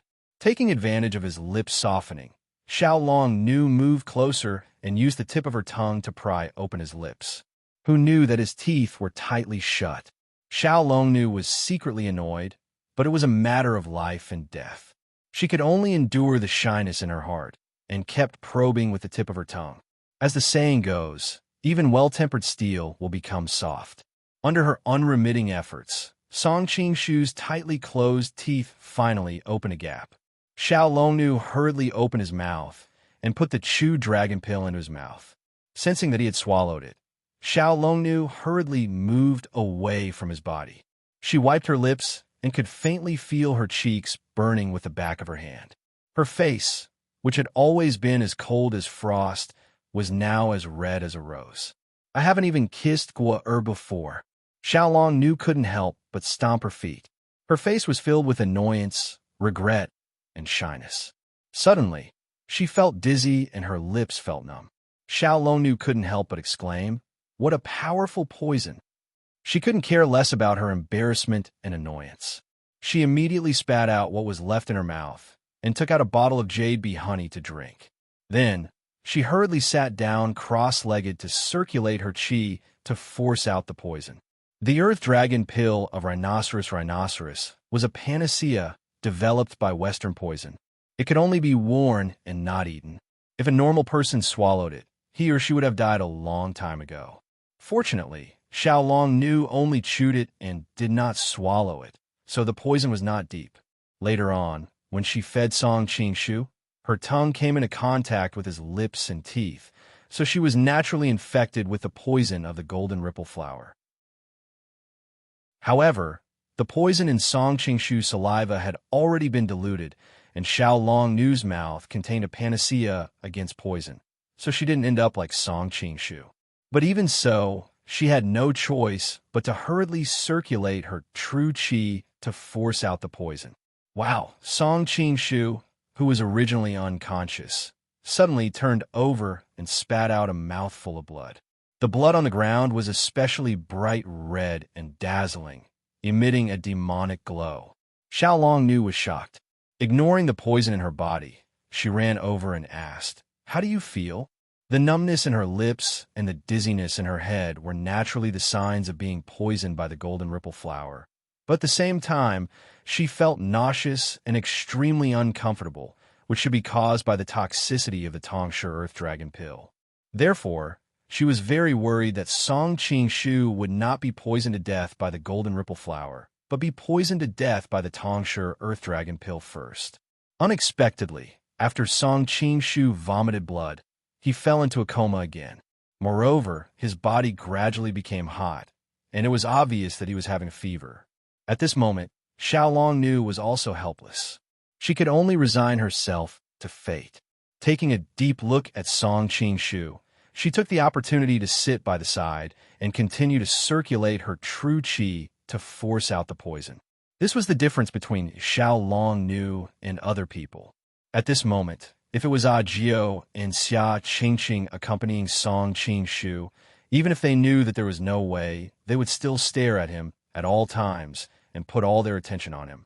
Xiaolong Nu had cultivated the martial art of abandoning the 7 emotions and 6 desires since she was young. She had already achieved a heart as still as water. When she realized that she had done what she could, and whether Song Qingshu could be saved depended on his own luck, she calmly sat by the side and began to circulate her true qi to meditate. When Xiaolong Nu finished dispelling the poison in her body, Song Qingshu still did not wake up. However, what was worth rejoicing was that even though his body was burning, his breathing was much stronger than before. Thinking of the toxicity of the golden rippling sunflower that Song Qingshu had described before, he should have been dead by now. It seems that the dragon pill of penetrating rhinoceros is still effective. Xiaolong Nu nodded and unknowingly let out a sigh of relief. Hot, so hot. Song Qingshu suddenly sleep-talked. She saw him constantly tearing off his clothes, and soon his strong upper body was revealed. Bah! Xiaolong Nu could not help but spit. She only took a glance before hurriedly looking away. Then, she returned to the deeper part of the cave and laid down on the rope that was previously hanging across the wall. Usually, as soon as she lay on the rope, it was very easy for her to fall asleep. However, today, she could not fall asleep no matter what. She could only change her position on the rope and lay on her side, observing Song Qingshu's situation from afar. If there was a third person in the cave at this moment, they would definitely be amazed that Xiaolong Nu was on the rope as if she was on a bed. She changed her position at will, but there was no sign of her falling off. At this moment, Xiaolong Nu supported her chin with her hand, lying on her side on the rope. Her graceful figure was outlined by the rope, making it even more alluring. It was a pity that no one had the good fortune to be able to appreciate this picture of a dragon girl lying on her side. The only man, Song Qingshu, also had his eyes closed at this moment. It was unknown whether he was alive or dead. After an unknown amount of time, Song Qingshu suddenly sat up straight. Xiaolong Nu's beautiful eyes looked around, staring at him nervously. She saw that Song Qingshu still had his eyes closed, but his whole body was sitting cross-legged.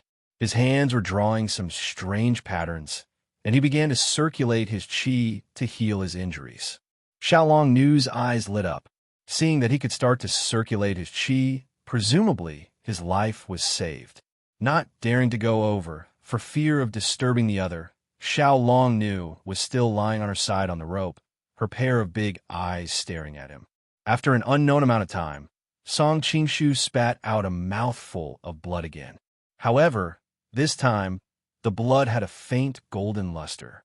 Xiaolong Nu thought that he was possessed. Her body flashed, and she lightly flew to his side. Feeling the elegant fragrance coming from beside him, Song Qingshu finally slowly opened his eyes. "You're healed." This time, even Xiaolong Nu couldn't help but ask curiously. "It's not that easy," Song Qingshu smiled bitterly. "I didn't have time to tell you just now, but the dragon pill of Tongshi itself also contains a strong poison. Who knew that you would really feed it to me?" Thinking of the scene of him feeding the pill just now, Xiaolong Nu's expression was a little unnatural. At that time, I had no other way. If it was someone else who swallowed the dragon pill of Tongshi, I'm afraid that they would have died on the spot, Song Qingshu said with lingering fear. Fortunately, I was poisoned by the golden ripple flower. The two poisons clashed, allowing me to take the opportunity to circulate a trace of the Jinqi in my body to protect my heart meridian. That's why I didn't die immediately. Is this the legendary fight poison with poison? Xiaolong Nu said in surprise. Chapter 11:21. Hearing Song Qingshu's words, Xiaolong Nu asked in confusion, "Can't you use your inner force to force the poison out now?" Xiaolong Nu had also been poisoned earlier, and she had used her inner force to force the poison out. Song Qingshu's skills were above hers, so she could not understand why he was so troubled. Previously, Song Qingshu had been too deeply poisoned to force the poison out, but now that the poison of the golden ripple flower had been suppressed, he should be able to force the poison out with his skills. Song Qingshu smiled bitterly. The poison of the golden ripple flower is really unique for it to be named after the heavenly demon. Even though my life is temporarily out of danger, the meridians in my body have been sealed by the poison. I can feel my skills spreading through my limbs and acupoints, but because the poison has entered my meridians, I can't circulate my vital energy. In other words, I have all my skills, but I can't use them. In fact, it was not completely impossible to use them. Song Qingshu had tried a few times just now, and he could occasionally successfully circulate some vital energy once in 10 times. Unfortunately, the time he could maintain it was extremely short, and it could be said to be fleeting. It could not be used to force the poison out, and instead, it was easy for the poison to enter deeper into his organs due to the sudden disappearance of his vital energy. Song Qingshu had finally managed to achieve a delicate balance with the poison in his body, so he did not dare to take the risk and try again. When he thought about how he had become like Duan Yu, his martial arts sometimes ineffective, Song Qing-shu felt a headache coming on. To be honest, he was currently inferior to Duan Yu. Even though Duan Yu could not use the six-pulse divine sword most of the time, he could still use it normally quite a few times. The probability of Song Qing-shu being able to use martial arts now was very small, and the opportunity was fleeting. After listening to Song Qing-shu's explanation, Xiao Long knew somewhat understood. Since you can't force the poison out yourself, why don't you find someone else to help you? It still doesn't work. In this short period of time earlier, Song Qing-shu had already thought of various methods. Presently, the poison of the gold wave flower has already penetrated deep into my meridians and internal organs. If I use external force to expel the poison, and I'm slightly unable to control the strength, then the meridians in my entire body will be crippled, and I'll die an unspeakable death. In fact, his current situation was more or less the same as that of Zhang Wuji after he had been struck by the mysterious dark palm in his youth. Because the cold poison had invaded Zhang Wuji's heart and arteries, it had caused Zhang Wuji's world-shaking martial arts to be helpless. After all, a person's heart and arteries were extremely fragile. Once an external force invaded, even a moment of carelessness would result in death on the spot. In the end, he could only rely on Zhang Wuji's cultivation of the Nine-Yang Manual, relying on his own strength to dispel the cold poison within his body. Song Qing-shu's current situation was even worse than Zhang Wuji's back then. The poison of the gold wave flower had already invaded every meridian in his body, blocking the circulation routes of his true qi. As a result, he couldn't even circulate the true qi within his body, let alone cultivate other martial arts like Zhang Wuji to dispel the poison within his body. Then what should I do? As each and every plan was rejected, Xiao Long knew couldn't help but worry for him. I don't know either. Song Qing-shu smiled bitterly, wondering if he should make a trip to the King of Medicine Manor to see if the Poison Hand King of Medicine and Chengling-su could do anything about it. However, there was always a limit to medical skills. Now that the poison of the gold wave flower had already intertwined with his meridians and organs, even the Poison Hand King of Medicine would be unable to save him. Everything in the world follows the law of mutual promotion and suppression. Although this gold wave flower is miraculous, I believe that there must be something in this world that can suppress it. Don't be too discouraged. Seeing Song Qing-shu's dejected expression, Xiao Long knew couldn't help but comfort him. Song Qing-shu's eyes immediately lit up. Because he was too familiar with the original work, he fell into despair when he heard that he had been poisoned by the gold wave flower. After all, it was clearly written in the original work that the gold wave flower had no antidote. However, there were 3,000 great Daos, and there was still a chance of survival. Although it wasn't written in the original work, it didn't mean that there really wasn't an antidote in the real world. Even if it was really as mentioned in the original work that there was no antidote, the original work didn't say that there was no antidote. It was just a difference of one word, but the result was immediately different. In the original work of the Legend of the Flying Fox, the jade silkworm poison goo, crane's crown red, and peacock gallbladder were used together. The divine chapter of the King of Medicine clearly stated that there was no antidote, so it warned the disciples to never use the three poisons together. Murong Jingyue was also a disciple of the King of Medicine. After he was poisoned, he couldn't save his life even after using all his skills. Beside him was the junior brother of the Poison Hand King of Medicine, Poison Hand God Owl, Shi Wanshin. He was also helpless and could only watch as Murong Jingyue walked towards death.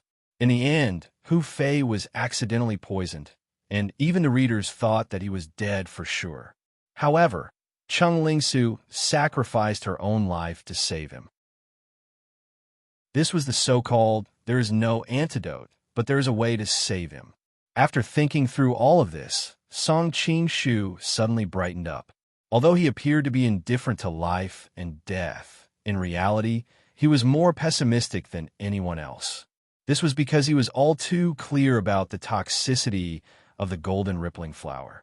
But now he understood that even if there was no antidote for the golden rippling flower, there was definitely a way to neutralize its toxicity in this world. Therefore, Song Qingshu's spirit, qi, and spirit were instantly refreshed. Junior sister, do you have any JB needles on you? Give me a few. Song Qingshu suddenly asked. Yes, what do you want these for? Xiaolong Nu took out 3 JB needles and handed them to him in puzzlement. After Song Qingshu took them, he didn't say anything. He just picked up the JB needles and pierced them into his body. What are you doing? Xiaolong Nu cried out in alarm. Could it be that the poison had entered his brain and he had gone crazy? Although her JB needles weren't as effective as Li Macho's soul-freezing silver needles, the toxicity was still not small. It could torture a person to the point that they wish they were dead. In the original novel, the Taoists of Chongyang Palace were very annoying, but it had to be said that apart from Zhao Zhijing, most of them were hardbones. In the end, after being poisoned by the Jade Bee, the Chongyang Seven Masters could only disregard their face and ask Xiaolong Nu for the antidote. Song Qingshu, on the other hand, exclaimed in pleasant surprise. When he noticed Xiaolong Nu's astonished expression, he explained, Junior sister, don't worry. Not only did your JB needles not hurt when they pierced me, they even felt slightly comfortable. I presume the JB's poison just happens to have a restraining effect on the gold wave flower's poison. It turned out that when Song Qingshu was thinking of a way to restrain the golden ripple flower, he suddenly saw Xiaolong Nu's beautiful face. An idea flashed through his mind. He remembered that in the original novel, Zhou Badong was poisoned by the 5-colored snow spider. In the end, he had to use the JB's poison to cure it. So he asked Xiaolong Nu for the JB needles to experiment. If there was only pain when the needles pierced his body, then it meant that the JB's poison had no effect on the golden ripple flower. On the other hand, if there was a comfortable feeling, then it meant that it was effective. Oh, Zhou Batong also used the JB to detoxify the poison. Xiaolong Nu's eyes lit up. It was obvious that she was thinking the same thing as him. Chapter 1122. After the previous experiment, Song Qingshu knew that when the JB needles were inserted into his body, the feeling of comfort was minuscule. If he hadn't been concentrating on feeling it, he might have missed it. So it was obvious that the toxicity of the JB needles was far from enough to restrain the poison of the golden ripple flower. He could only learn from Zhou Badong and use a large number of JBs to win. Okay, Xiaolong Nu took out the bottle of honey. After opening the cork, she circulated her internal energy to evaporate the fragrance from the bottle. After a while, a faint buzzing sound came from the cave. Song Qingshu's face lit up, and he hurriedly took off his clothes. He was completely naked. What are you doing? Xiaolong Nu glanced at him and unnaturally turned her head away.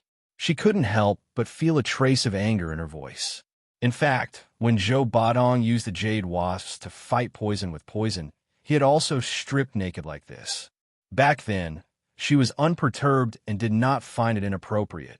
But now that she saw Song Qingshu's body, it made her anxious and uncomfortable.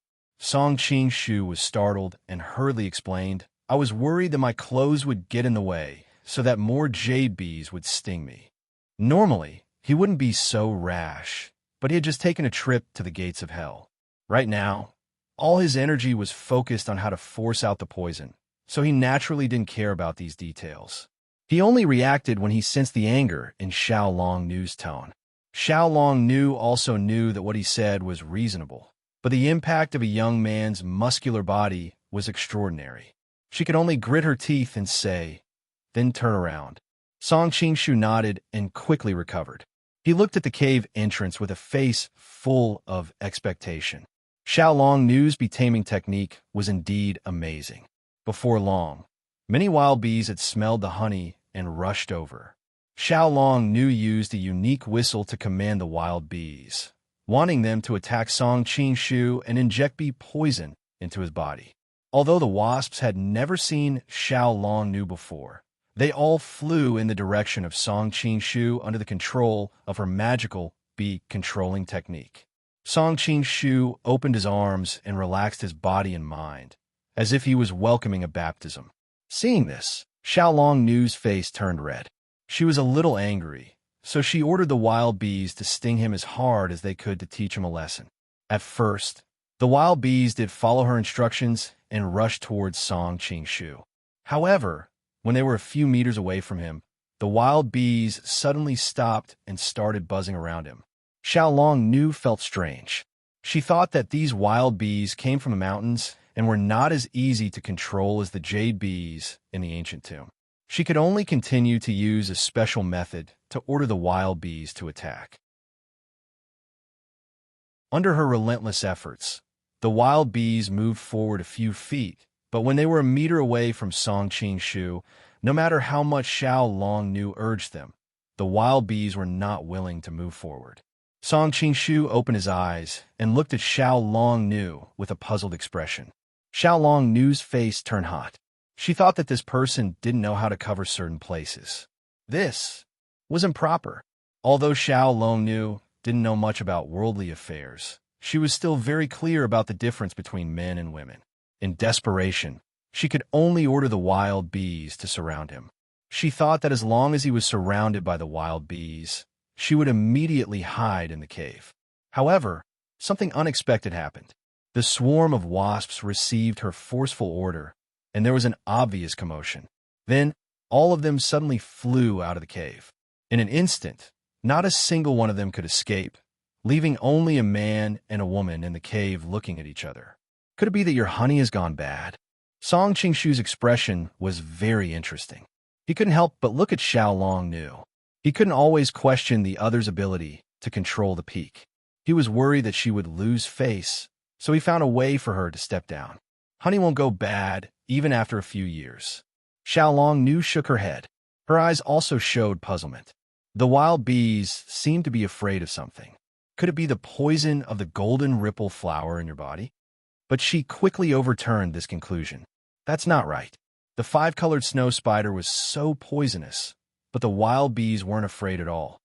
A light flashed in Song Qingshu's mind. I know, it should be because of the dragon pill. He couldn't help but smile bitterly.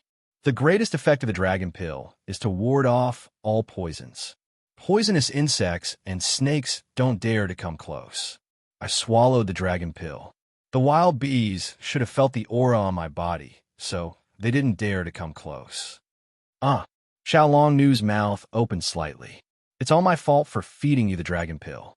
If I had thought of using the wild bee poison to deal with the golden ripple flower earlier, it would have been good. With Song Qingshu's current state, he probably needed tens of thousands of wild bees to be able to restrain the golden ripple flower in his body. But now, because of the dragon pill, the wild bees didn't dare to come close to him at all. Didn't that mean that the only way was broken? Of course, she could slowly refine the wild bee poison and use the JB needles to stab him. But the JB needles weren't that easy to make. And to restrain the golden ripple flower, the number of JB needles would also be an astronomical number. Perhaps before she could make enough JB needles, the golden ripple flower poison in Song Qingshu's body would act up again. Seeing Xiaolong Nu's face full of self-blame, Song Qingshu hurriedly comforted her. If little Shimmy hadn't fed me the dragon pill just now, my bones would already be cold. I can't even thank you enough. Why would I blame you? Xiaolong Nu glanced at him and turned around unnaturally. Since the wild bees can't get close to you, you first put on your clothes. Song Qingshu hurriedly picked up the clothes on the ground and put them on. He apologized. I accidentally stained little Shimmy's eyes. I'm really sorry. Xiaolong Nu gave a faint hum and didn't speak again. The cave immediately fell into a strange silence. Song Qingshu was just about to say something when Xiaolong Nu's expression changed slightly. She hurriedly jumped to the entrance of the cave and looked outside. Now that he couldn't use his power, Song Qingshu's eyes and ears were naturally far worse than before. Seeing this, he was shocked. Is it the pursuers? Yes. Xiaolong Nu nodded. When she came back, she said with a solemn face, and the number of people is very large. Song Qingshu couldn't help sighing. It seems that the few people you let go went back to inform and gathered more companions to come back for revenge. Xiaolong Nu secretly regretted it. But if time could go back, she probably still wouldn't have killed them. There are too many of them. I'm afraid I can't deal with them. Xiaolong Nu suddenly said. As a martial arts master, Song Qing-shu had also been tempered by blood and fire on the battlefield. He knew that most of the martial arts masters in Jianghu actually didn't have much power to resist in front of a real army. Once on a battlefield, there were enemies everywhere. Sabers, spears, swords, and halberds attacked from all directions. The movement and dodging techniques that they learn on a daily basis were completely useless. Ajio, Zhou Zhuo, and the others were already first-rate martial arts masters in Jianghu. But in the last battle with the Qing court, they were completely unable to use their martial arts skills. They weren't even as useful as a small group of well-trained ordinary soldiers.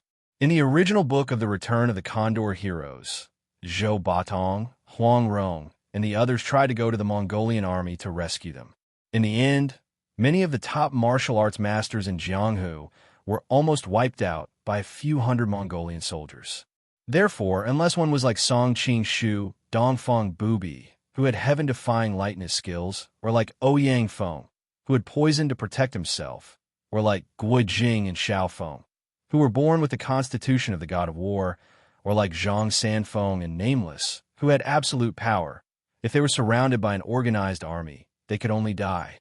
And although Xiaolong Nu's swordsmanship was high, it was clear that she hadn't reached the level where she could ignore an army.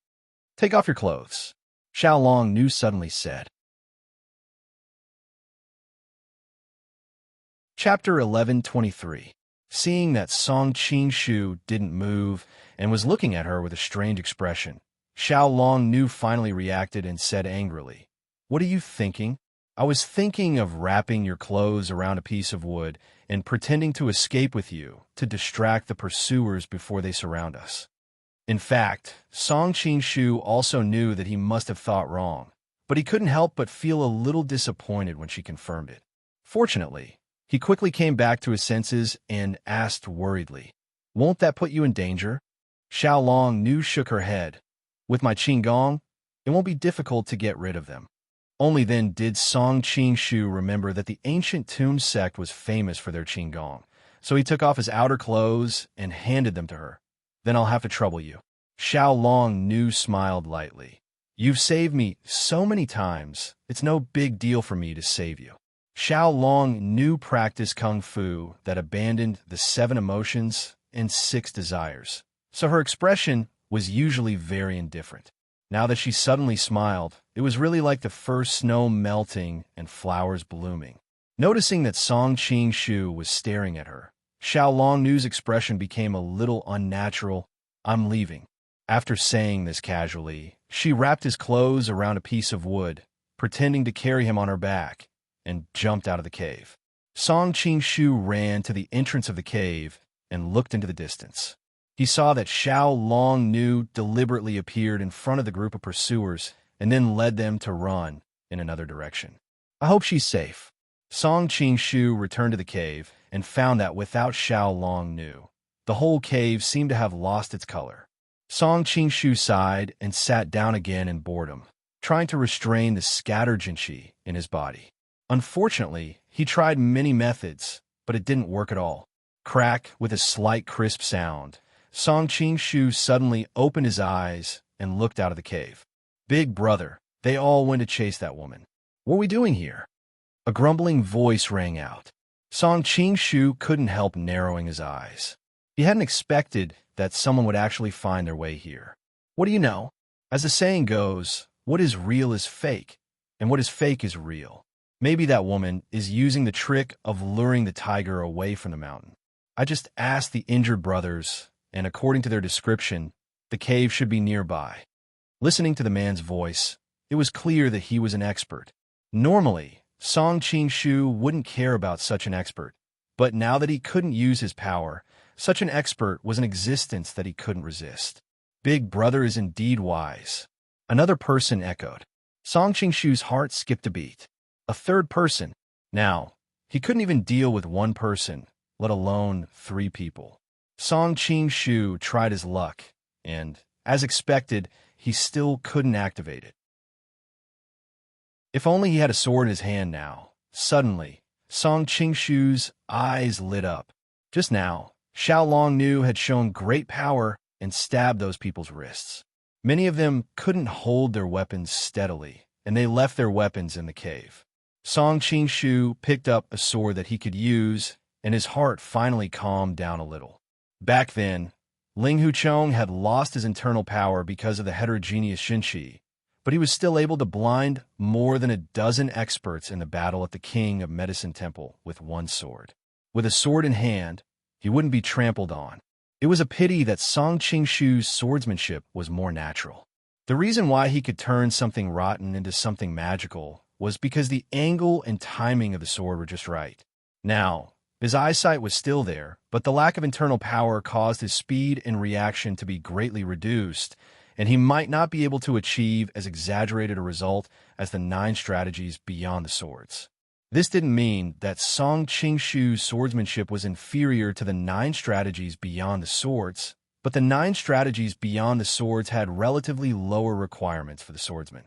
For example, even if the swordsman didn't have enough internal power, he would still be able to exert a lot of power. However, Song Qingshu's swordsmanship was more simple and gentle, so naturally, the requirements of the swordsman were higher. At the very least, the internal power needed to reach a certain level in order to exert the power of the swordsmanship. I've already survived the most difficult times. If I die now, it would be really depressing. The 3 people outside were obviously not weak. Right now, he only had swordsmanship, but he couldn't use his internal power. If he were to fight against 3 masters, he would probably be in danger. Just as he was fretting, he suddenly saw the pool of golden blood at his feet. Song Qingshu suddenly had an idea. He took out Xiao Longnu's jade bee needle. Because it had been used, the bee venom on it had been greatly reduced, and it would be difficult for it to cause any harm to people. However, this was not a problem for him. There was a pool of ready-made poisonous blood on the ground. Song Qingshu carefully dipped the jade bee needle in the poisonous blood and then stuck it into the ground at the entrance of the cave. This was the inspiration he got from Yanghua. In the Return of the Condor Heroes, Yanghua and Li Macho used this method to escape from the pursuit of the 2 masters, Jinluan Fuwang and Nimiqing. They also destroyed Nimiqing's legs. Although Xiao Longnu's jade bee needle was not as powerful as Li Macho's icy silver needle, now that it was mixed with the poisonous blood of the golden ripple flower, its lethality was probably above that of the icy silver needle. Found it.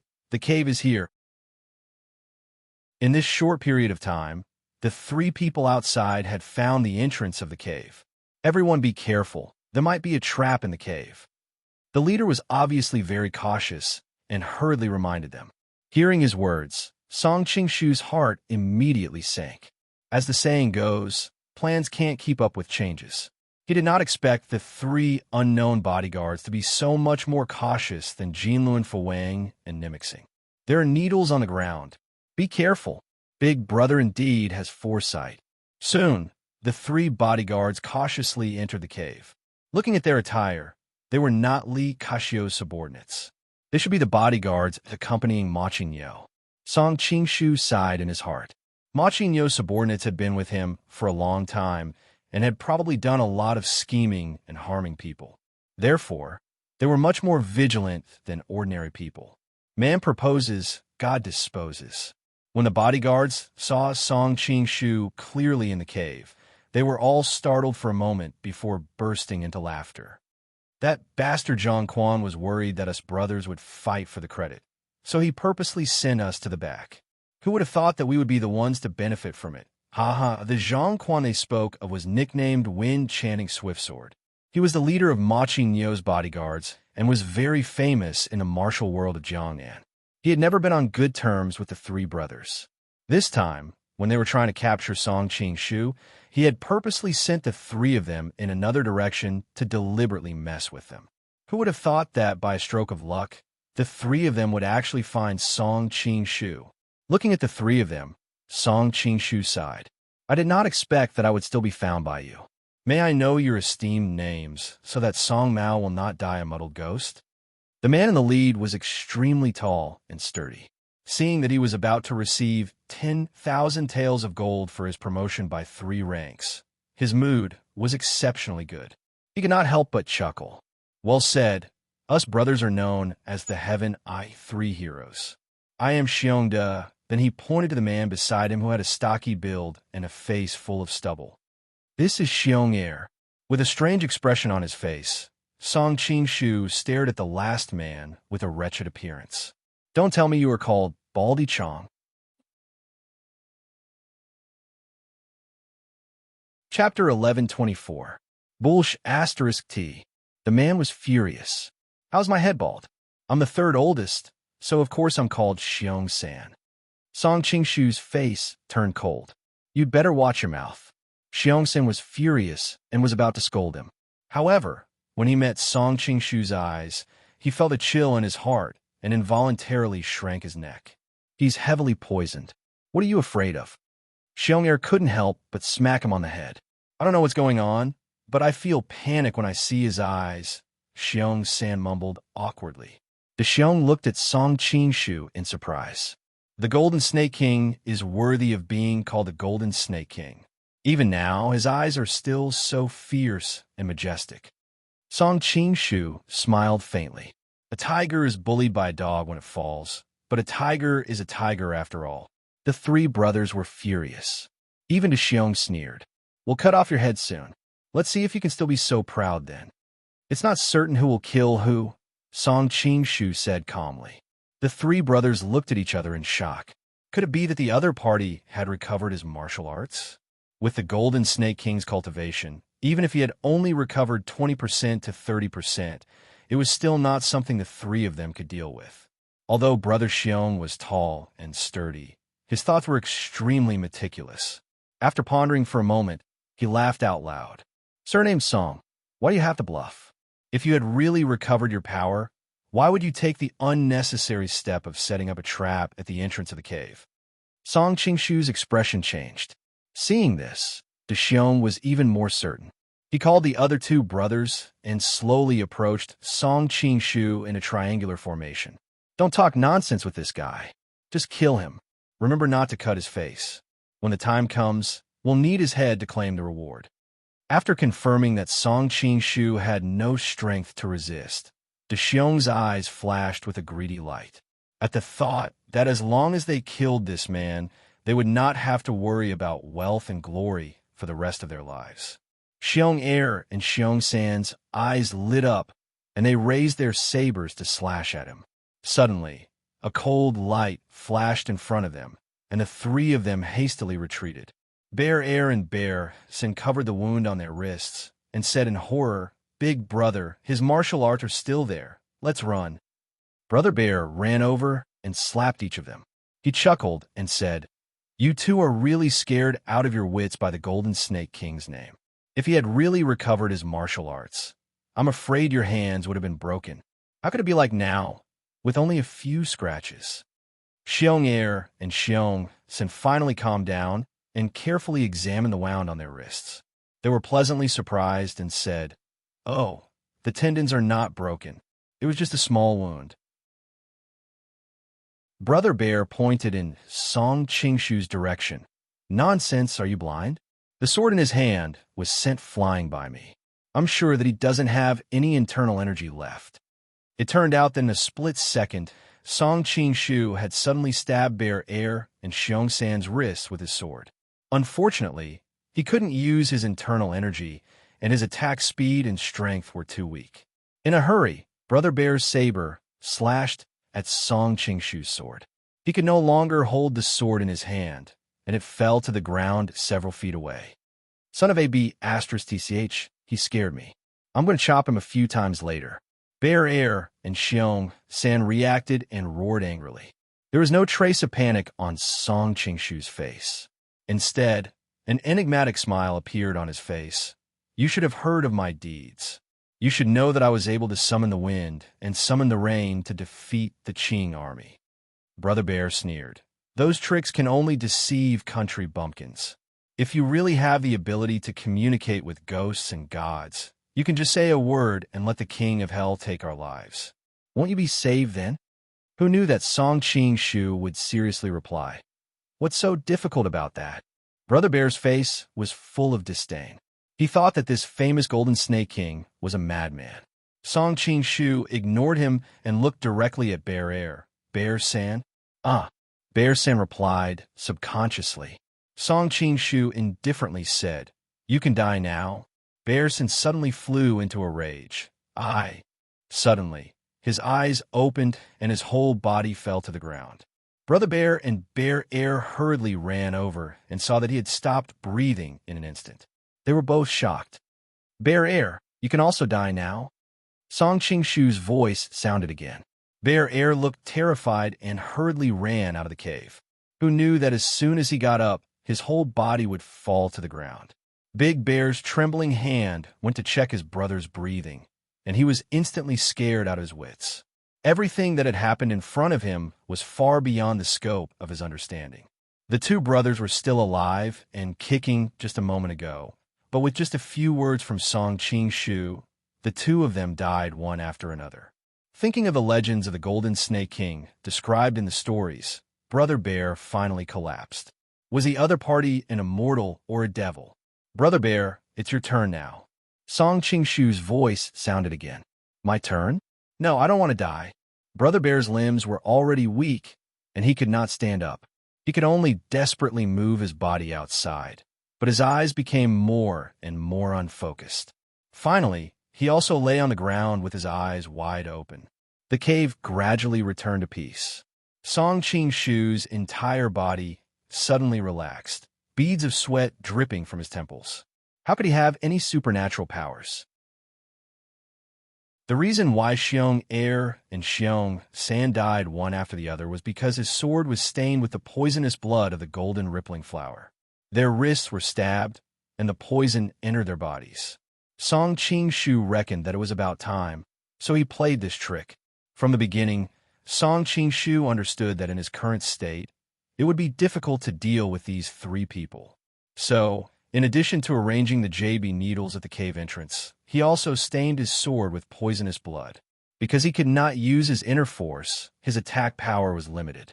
However, if it was just to leave a small wound on the opponent's body, he was confident that he could do it.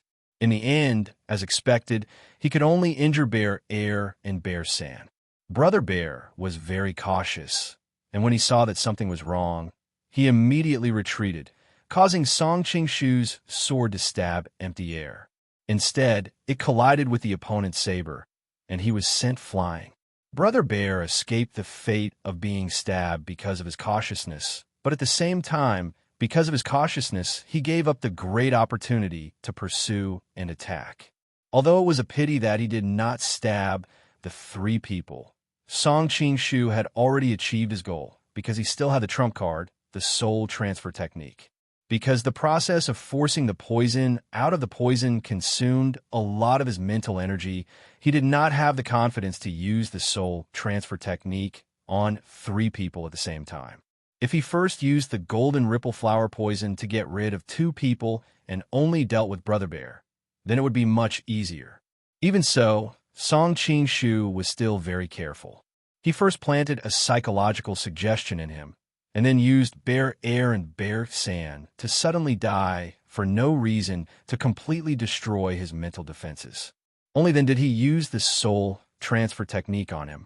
This time, it was a matter of life and death, so Song Shu did not stay behind like before. In an instant, he destroyed Brother Bear's consciousness. According to modern medicine, this person was already brain dead.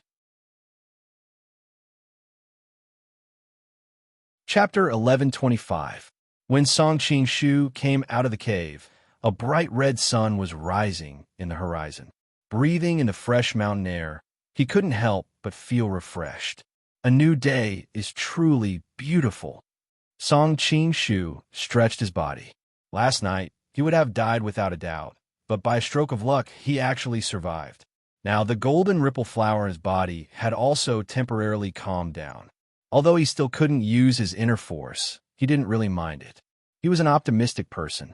As long as he was alive, there would be endless possibilities. At this moment, Song Shu deliberately concealed his figure.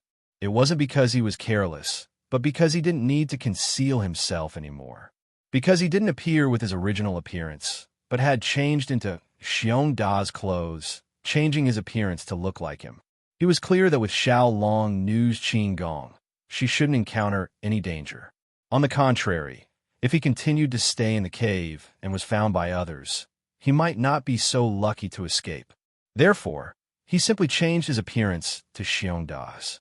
In any case, the entire mountain was filled with soldiers searching for him. Blending into the crowd would be like a fish in the ocean. How could others find him? He casually found a pit to bury Xiong Air and Xiong San's corpses, and even pretended to erect a tombstone. As for Xiong Da's corpse, it was turned into a puddle of blood by the corpse disintegration powder. In this way, even if someone found anything in the future, Song Qingshu's current identity wouldn't be exposed. However, he didn't continue to stay near the cave and chose to go straight down the mountain. He was worried that if he stayed near the cave, he would be discovered and become suspicious. After all, he had to be careful in everything. He couldn't afford to take any risks. He planned to wait for the storm to pass before returning to the cave to wait for Xiao Longnu's return. Along the way, he encountered several groups of soldiers searching the mountain. However, they only took a glance at his attire before continuing their search. Obviously, they recognized him as Ma Qingyo's personal guard based on his attire. Seeing that almost every one of them had a portrait of him, Song Qingshu couldn't help but break out in cold sweat. Fortunately, he had changed his appearance, otherwise he would probably be recognized even if he changed his clothes. After descending the mountain without any mishaps, Song Qingshu strolled at the foot of the mountain, observing the deployment of the troops. He couldn't help but admire Li Kashio's talented subordinates. Although most of the troops had been attracted by Xiao Longnu, they didn't relax in other areas. Instead, they left several troops nearby to conduct a cross-sectional search. Suddenly, the sound of hooves came from not far, and a dozen riders came down the mountain. Song Qingshu hesitated for a moment, but didn't reveal any strange expression. Instead, he continued to stay in place. Soon, the dozen or so riders galloped past him. Song Qingshu had just breathed a sigh of relief when he realized that the leader had suddenly turned his horse around and was heading towards him. Soon, more than a dozen riders surrounded him, stirring up a cloud of dust. It was obvious that their attitude was extremely unfriendly. Song Qingshu's heart shuddered. Did I make a mistake somewhere? Oh, I was wondering who it was. Isn't this Big Bear? Song Qingshu was startled. Only now did he notice that these people were wearing the same clothes as him. He seemed to have seen the leader of the group at Machi Su's side last night. Oh, Song Qingshu responded vaguely.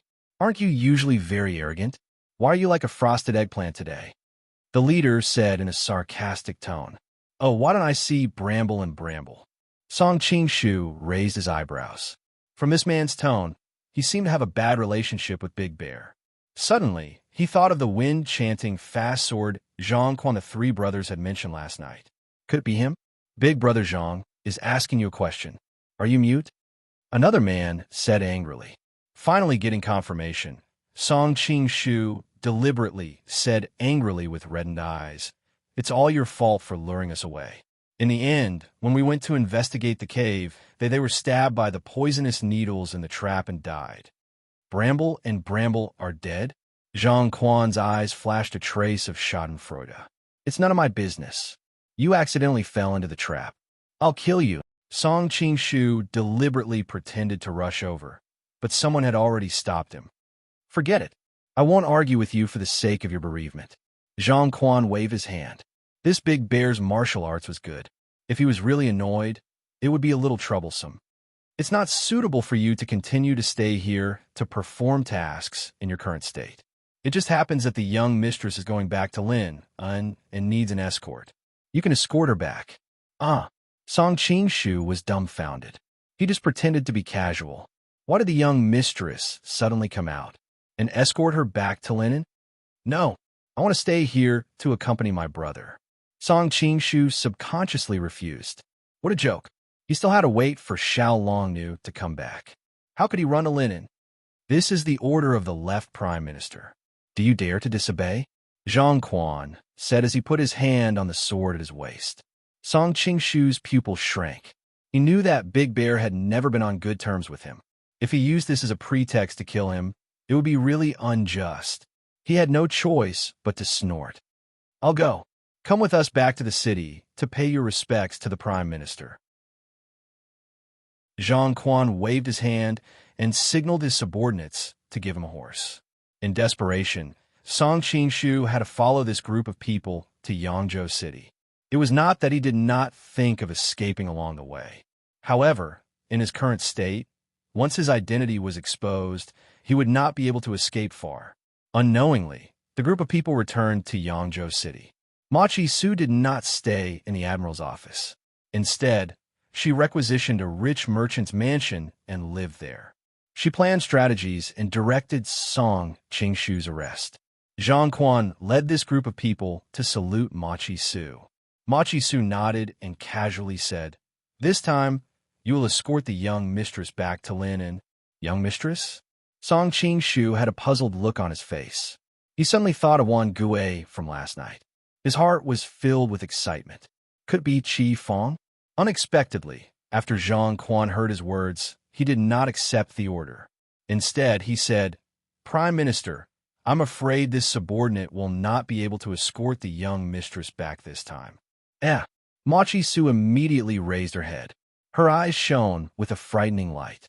Zhang Quan felt a chill in his heart. He did not dare to deliberately mystify things. He hurriedly said, "Reporting to Prime Minister, when we were capturing Song Qingshu yesterday, we were about to succeed. Who knew that a woman in white would suddenly appear and save him?" Machi Su frowned and said, "I already know about this. This time, Li Kashio has sent several thousand people to surround and capture him. Even if someone saved him, Song Qingshu would not be able to escape." Zhang Quan hurriedly added, "It's not Song Qingshu.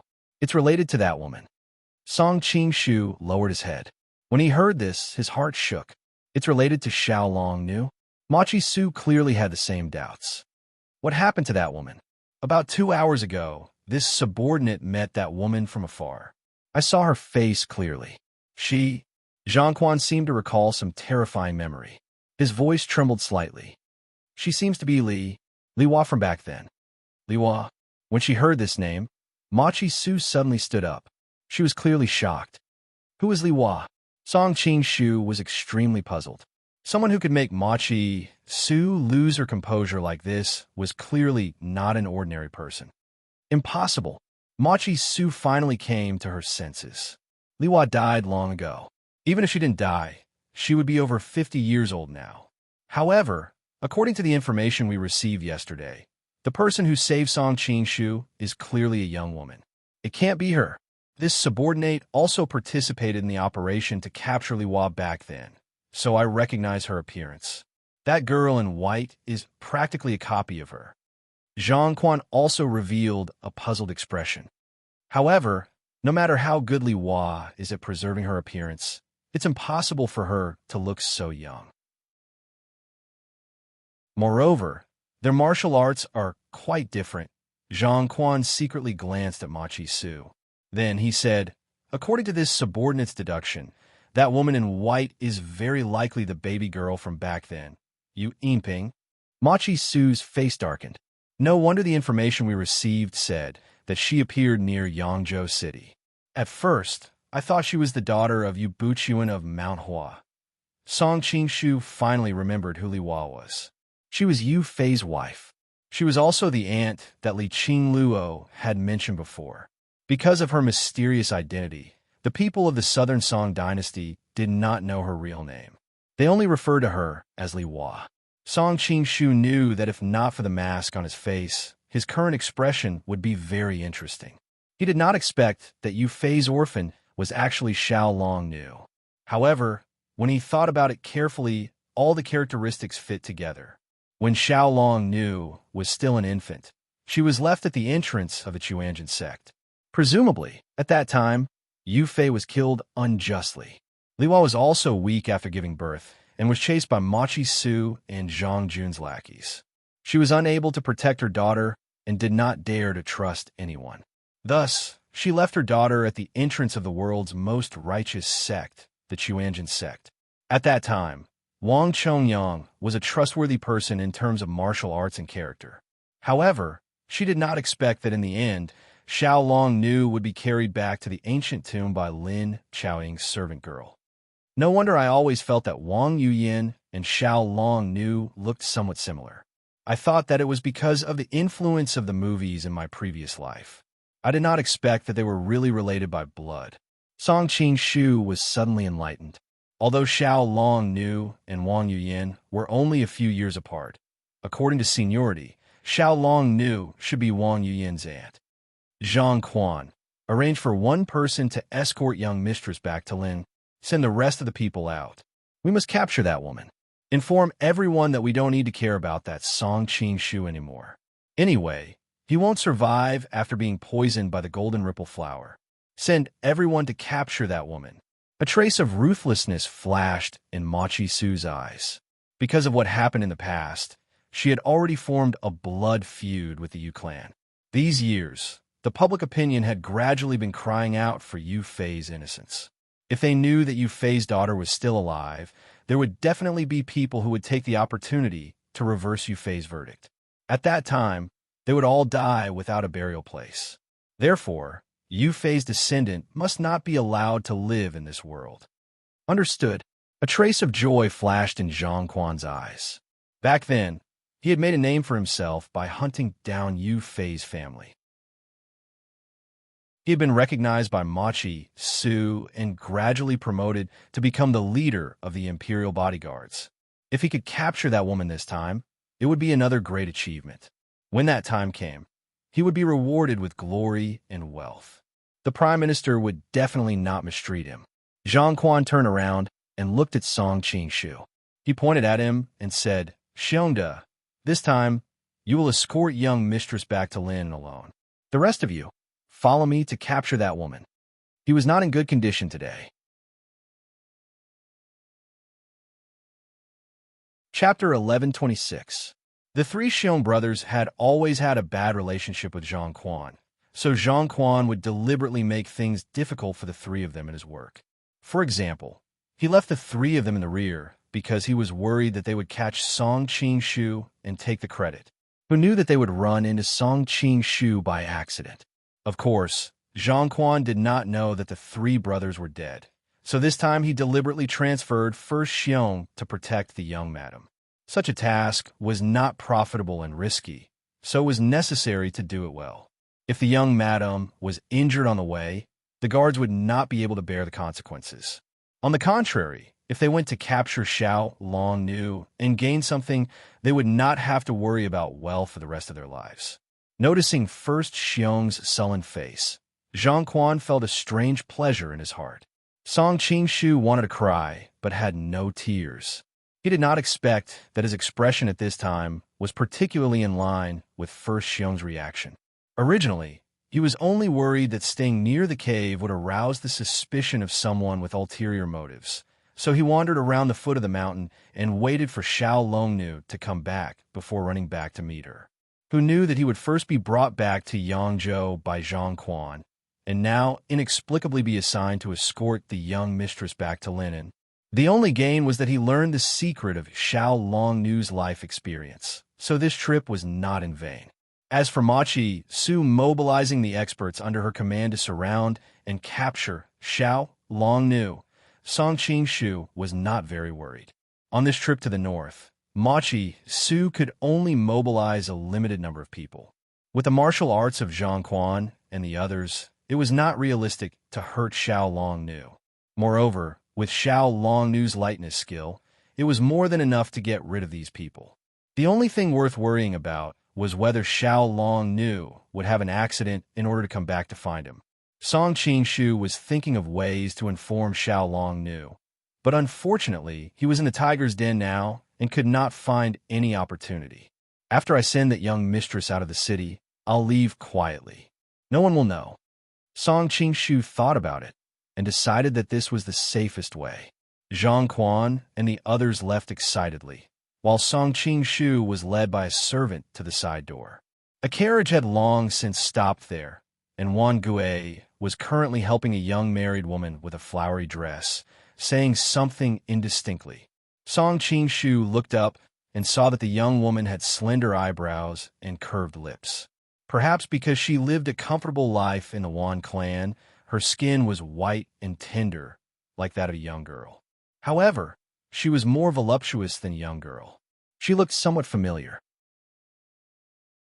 Song Qing-shu thought for a moment and remembered that he had seen her once in Jingzhou City.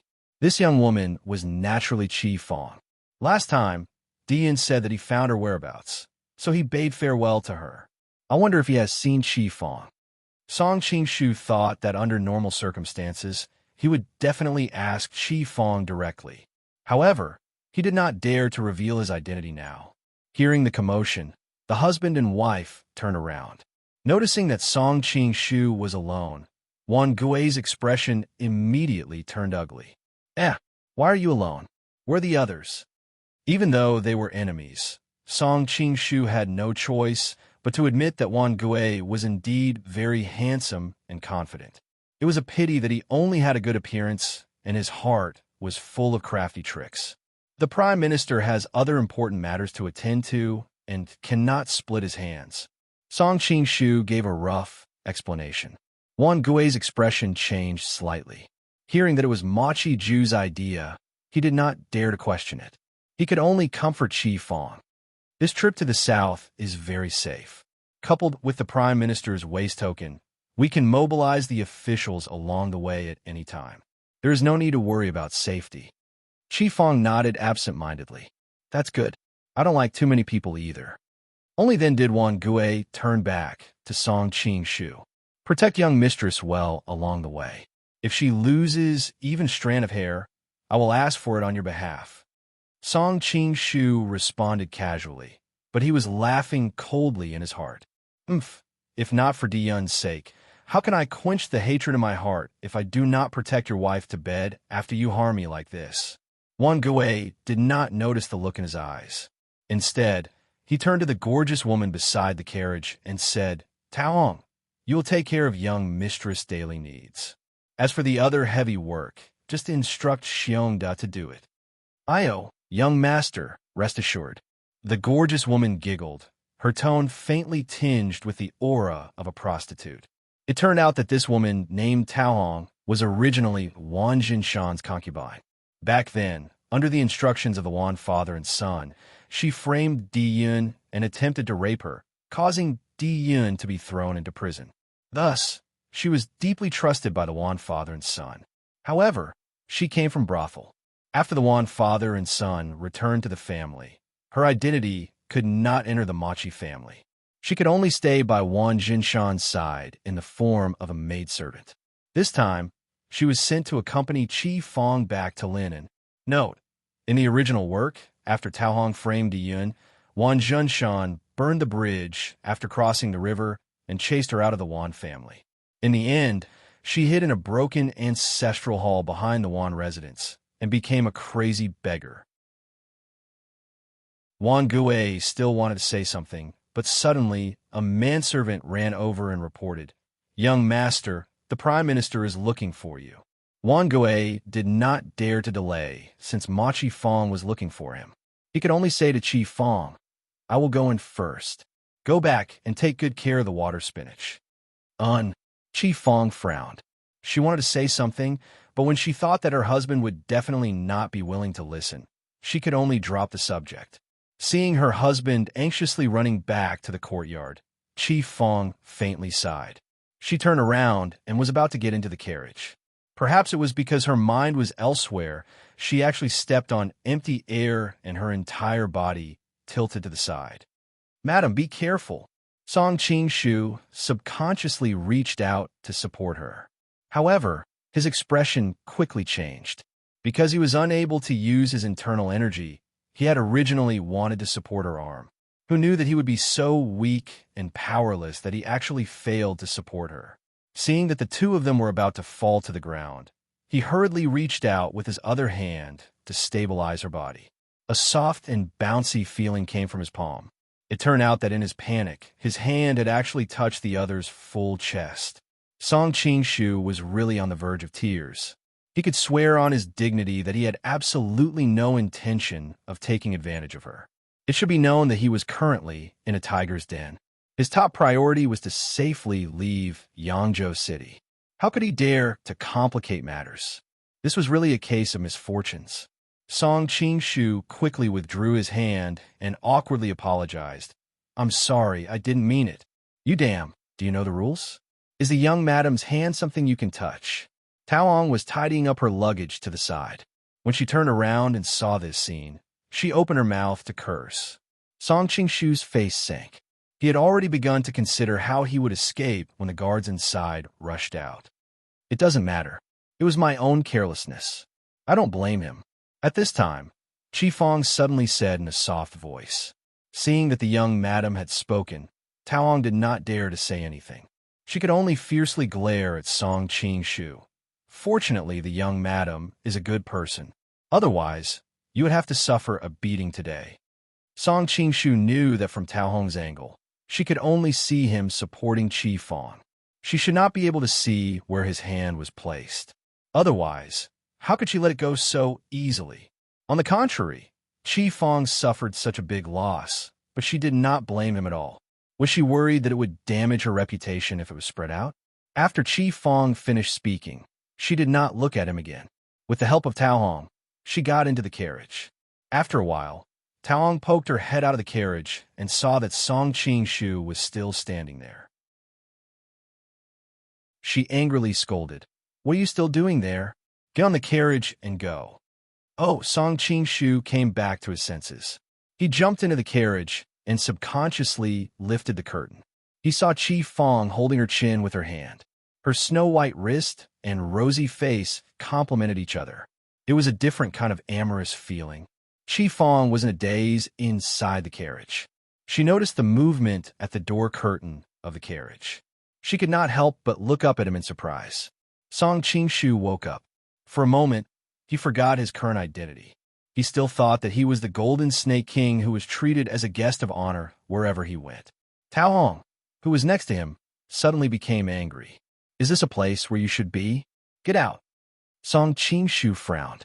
This evil woman really bullied the weak and feared the strong. Before, she was extremely flattering to Wan Gui, but in front of the other servants, she was arrogant. However, the two sides were not on the same level. Song Qingshu did not get angry over such a small matter. He retreated and sat in front of the carriage. A servant next to him smiled and waved his whip.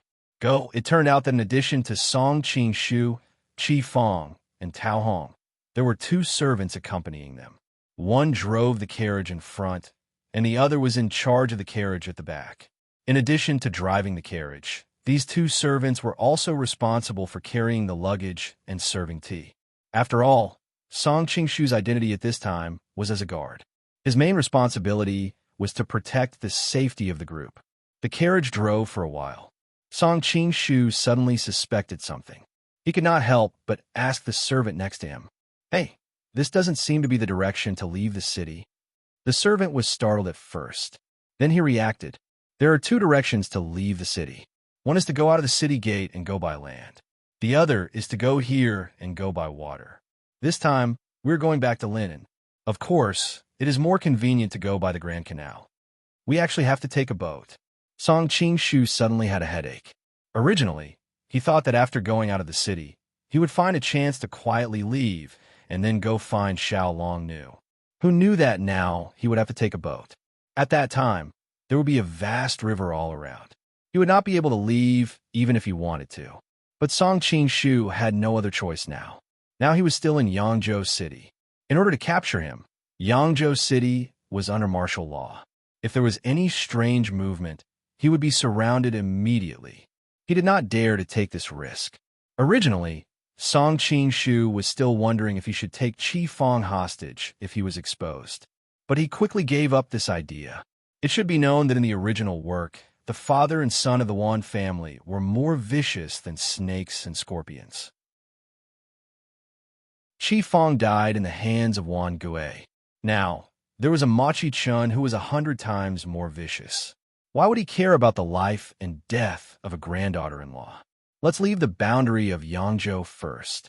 Song Qingshu weighed the pros and cons. Finally, he decided to board the boat with this group of people first. With the name of the Wan family's young mistress, at least he did not have to deal with the city full of soldiers. Many readers have responded that the scenes of the main wife, Zhou, are too few. I'm also having a headache over this problem. I still need all readers to brainstorm. If you think of any plot related to Zhou, please leave a message on the official WeChat account. Chapter 1127.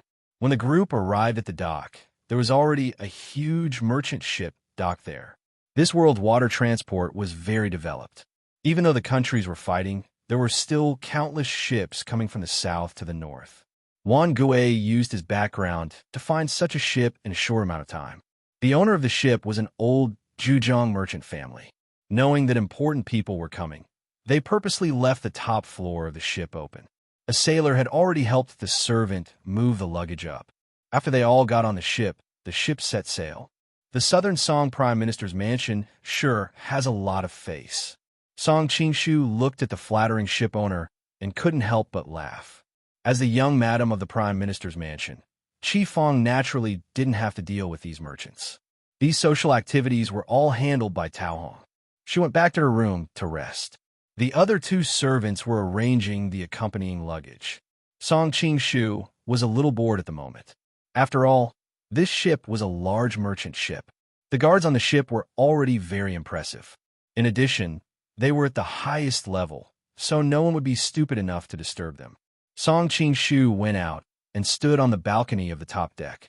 He looked at the city of Yangzhou that was getting further and further away. He sighed. This trip to Yangzhou had been smooth. They were about to succeed.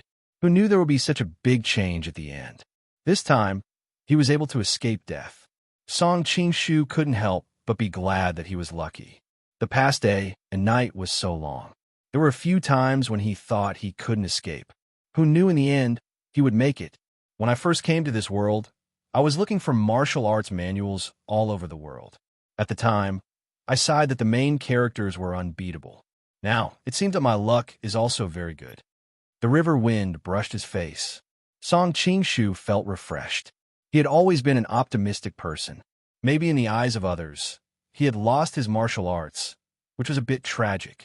But in his eyes, when he first came to this world, his meridians were all broken and he was on the verge of death. That was called despair. Now, his heart was strong enough.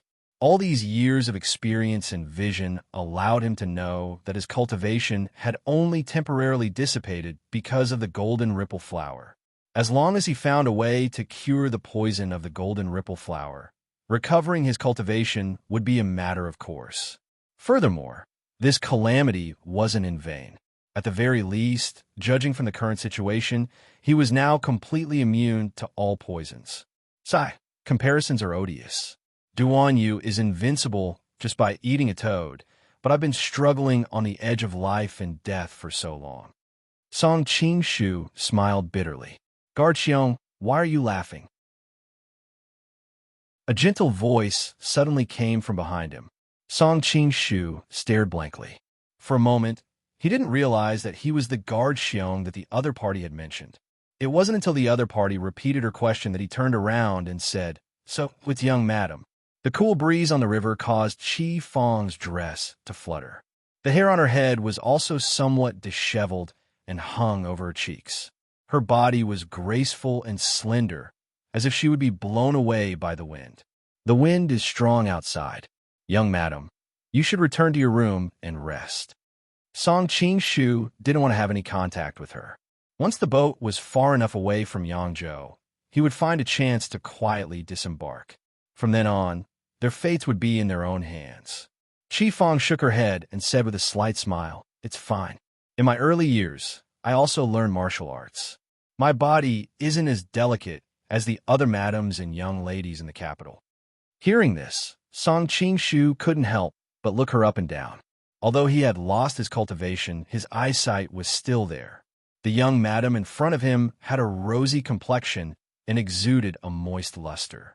Indeed, she looked healthier and more energetic than most of the ladies in the boudoir. However, that was all. Presumably, after living like a princess for so many years as a young madam, coupled with the fact that she had given birth to a child, her martial arts had long since been mostly abandoned. Noticing that Song Qingshu's eyes were staring at her, Qi Feng's elegant eyebrows wrinkled. She thought to herself, how can this person be so rude?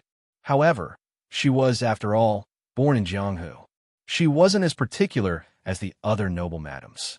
Lightly coughing, she opened her mouth and said, Guard Xiong, these past 2 days, you've been busy inside and outside. In the end, what have you been doing? Song Qingshu raised his eyebrows. Young madam, you don't know?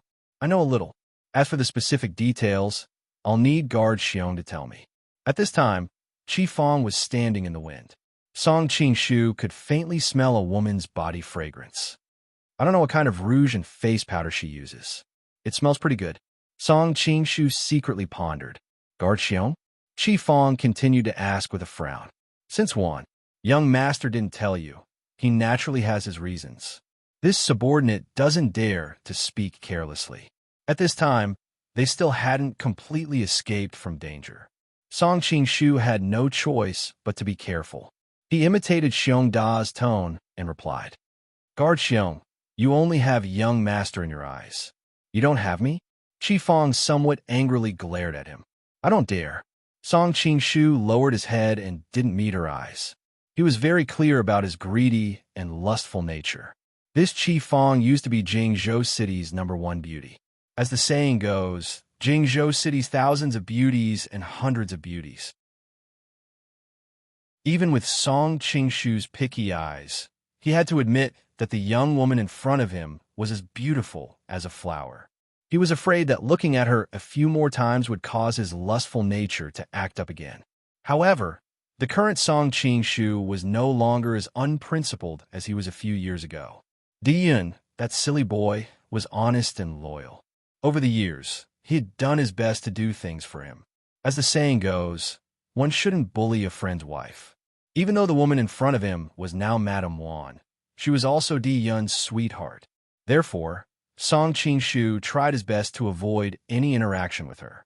Qi Feng didn't expect to run into a soft rebuff. In her anger, she suddenly came up with a plan. Just now, you were a bit rude to me. If I speak of it, you should know what the consequences are. Song Qingshu smiled bitterly. He didn't expect this girl to know how to use both kindness and power. What does young madam want to know?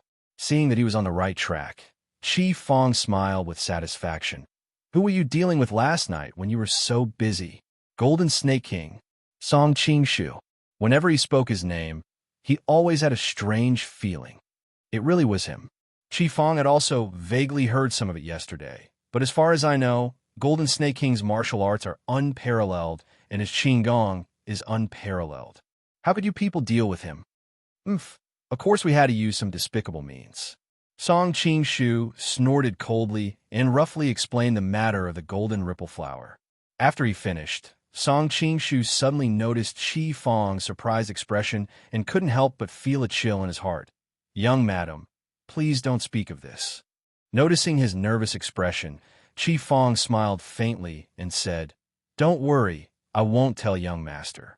Moreover, I also think that this method is a bit despicable. After a pause, she suddenly faintly sighed. Why do you want to deal with Golden Snake King? This subordinate doesn't know.